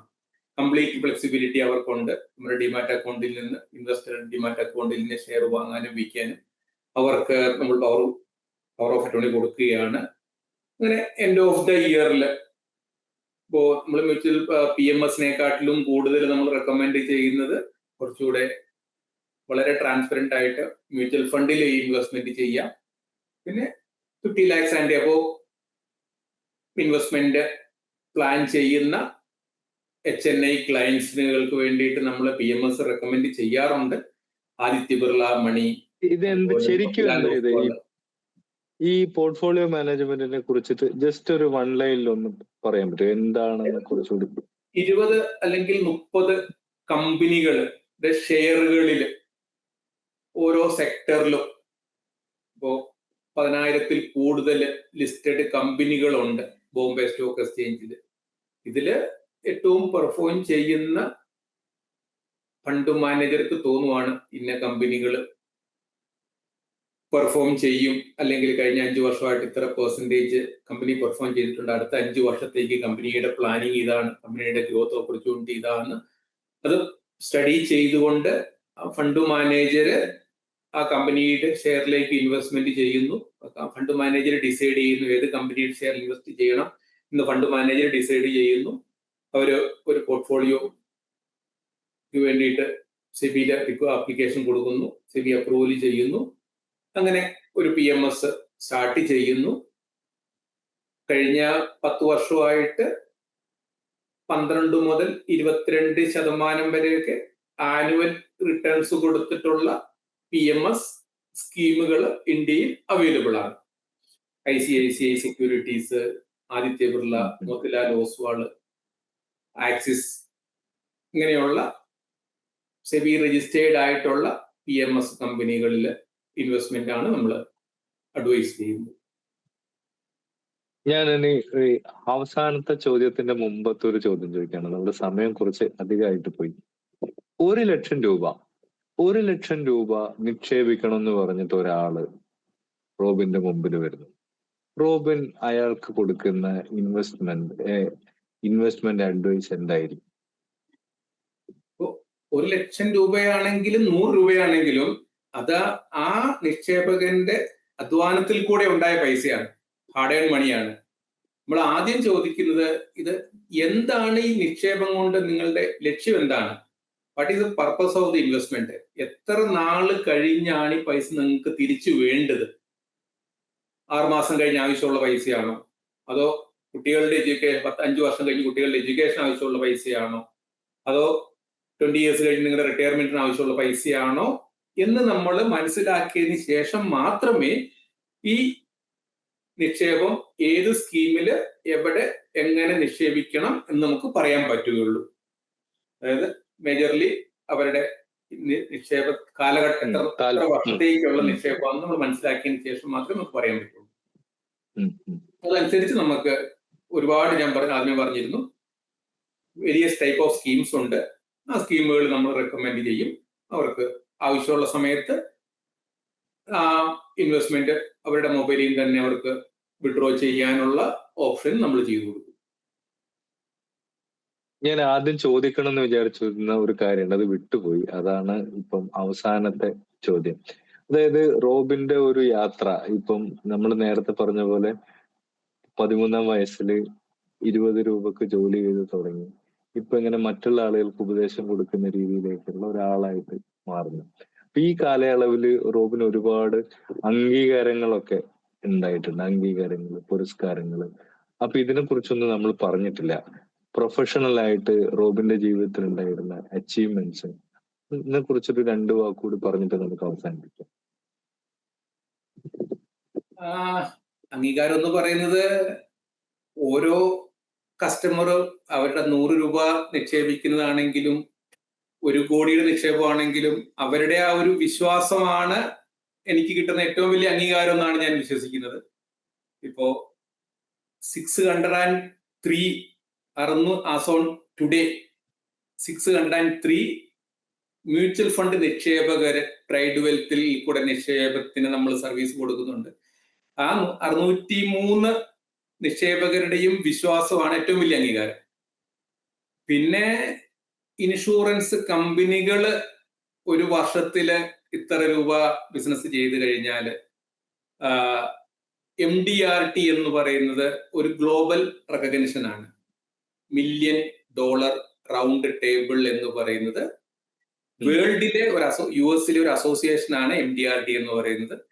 അങ്ങനെ ഈ MDRT റെക്കഗ്നിഷൻ കഴിഞ്ഞ 6 വർഷമായിട്ട് 2018 മുതൽ 2024 വരെയും ഓരോ വർഷവും MDRT ക്വാളിഫയർ ആയിട്ടുണ്ട് ഞാൻ. 2022 ഓസ്ട്രേലിയയില് മെൽബൺ ക്രിക്കറ്റ് സ്റ്റേഡിയത്തിൽ വെച്ച് അവാർഡ് മേടിച്ചിട്ടുണ്ട്. പിന്നെ കഴിഞ്ഞ 2020 കോവിഡിന് ശേഷം 2022, 23, 24 3 വർഷം കൊണ്ട് 9 കൺട്രീസിൽ, ദുബായ്, ഓസ്ട്രേലിയ, ബാങ്കോക്ക്, അങ്ങനെ സിംഗപ്പൂര്, മലേഷ്യ, അങ്ങനെ 9 കൺട്രീസിൽ പോയിട്ട് അവാർഡുകൾ മേടിക്കാനുള്ള അനുഗ്രഹം ദൈവം തമ്പുരാൻ തന്നിട്ടുണ്ട്. പിന്നെ കഴിഞ്ഞ വർഷം SBI മ്യൂച്വൽ ഫണ്ടില് കഴിഞ്ഞ ഫിനാൻഷ്യൽ ഇയറിൽ 2024-25 ഫിനാൻഷ്യൽ ഇയറിൽ കർണാടകയില് SBI മ്യൂച്വൽ ഫണ്ടിന്റെ ഏറ്റവും കൂടുതൽ SIP ഇൻവെസ്റ്റേഴ്സിന് നമ്മൾ സർവീസ് കൊടുത്തു. ഏറ്റവും കൂടുതൽ ന്യൂ ഇൻവെസ്റ്റേഴ്സിനെ നമ്മൾ കൊണ്ടുവന്നു. അതിന്റെ ഒരു കർണാടകത്തിലെ ഒരു അവാർഡ് SBI മ്യൂച്വൽ ഫണ്ടിന്റെ അവാർഡ് കഴിഞ്ഞ വർഷം. ഭയങ്കര സന്തോഷമുണ്ട് ഇത് കേൾക്കുമ്പോൾ. കാരണം നമ്മൾ ഈ യാത്ര ഏതാണ്ട് അടുത്ത് നിന്നിട്ട് അല്ലെങ്കിലും കുറച്ച് മാറിയിട്ടാണെങ്കിലും കണ്ടുകൊണ്ടിരിക്കുന്ന ഒരാളെന്നുള്ള രീതിയിൽ വളരെ വലിയ സന്തോഷമുണ്ട്. നമ്മളുടെ പിന്നെ നമ്മൾ ഇതിലിപ്പോ ഓഡിയൻസ് ആയിട്ട് ആളുകളുണ്ട്. അപ്പൊ ഇവർക്കൊക്കെ ചോദിക്കാനും പറയാനൊക്കെ ഉണ്ട്. പക്ഷെ നമ്മളിപ്പോ ഒരുപാട് വൈകിപ്പോയി. അപ്പൊ എന്തെങ്കിലും സംശയങ്ങളുള്ള ആളുകൾ, എന്തെങ്കിലും ചോദിക്കാനുള്ള ആളുകളാണെങ്കിൽ എനിക്ക് വോയിസ് മെസ്സേജോ അല്ലെങ്കിൽ ഒരു മെസ്സേജ് അയച്ചാൽ ഞാൻ റോബിന്റെ നമ്പർ ഷെയർ ചെയ്യാം. അപ്പം ഡയറക്റ്റ് ആയിട്ട് ചോദിക്കാം. അല്ലെങ്കിൽ ഗ്രൂപ്പ് ചോദിക്കുകയാണെങ്കിൽ ഞാൻ റോബിനോട് ചോദിച്ചിട്ട് അതിന്റെ റിപ്ലൈ ഞാൻ അവിടെ ഇടാം. അപ്പൊ നമ്മുടെ പ്രോഗ്രാം ഇവിടെ അവസാനിപ്പിക്കുകയാണ്. വേറെ വഴിയില്ല, വൈകി.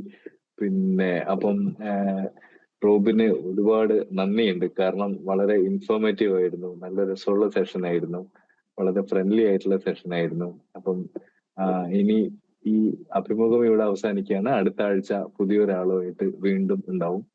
എന്തായാലും വീണ്ടും കാണാം. വളരെ നന്ദി റോബിൻ.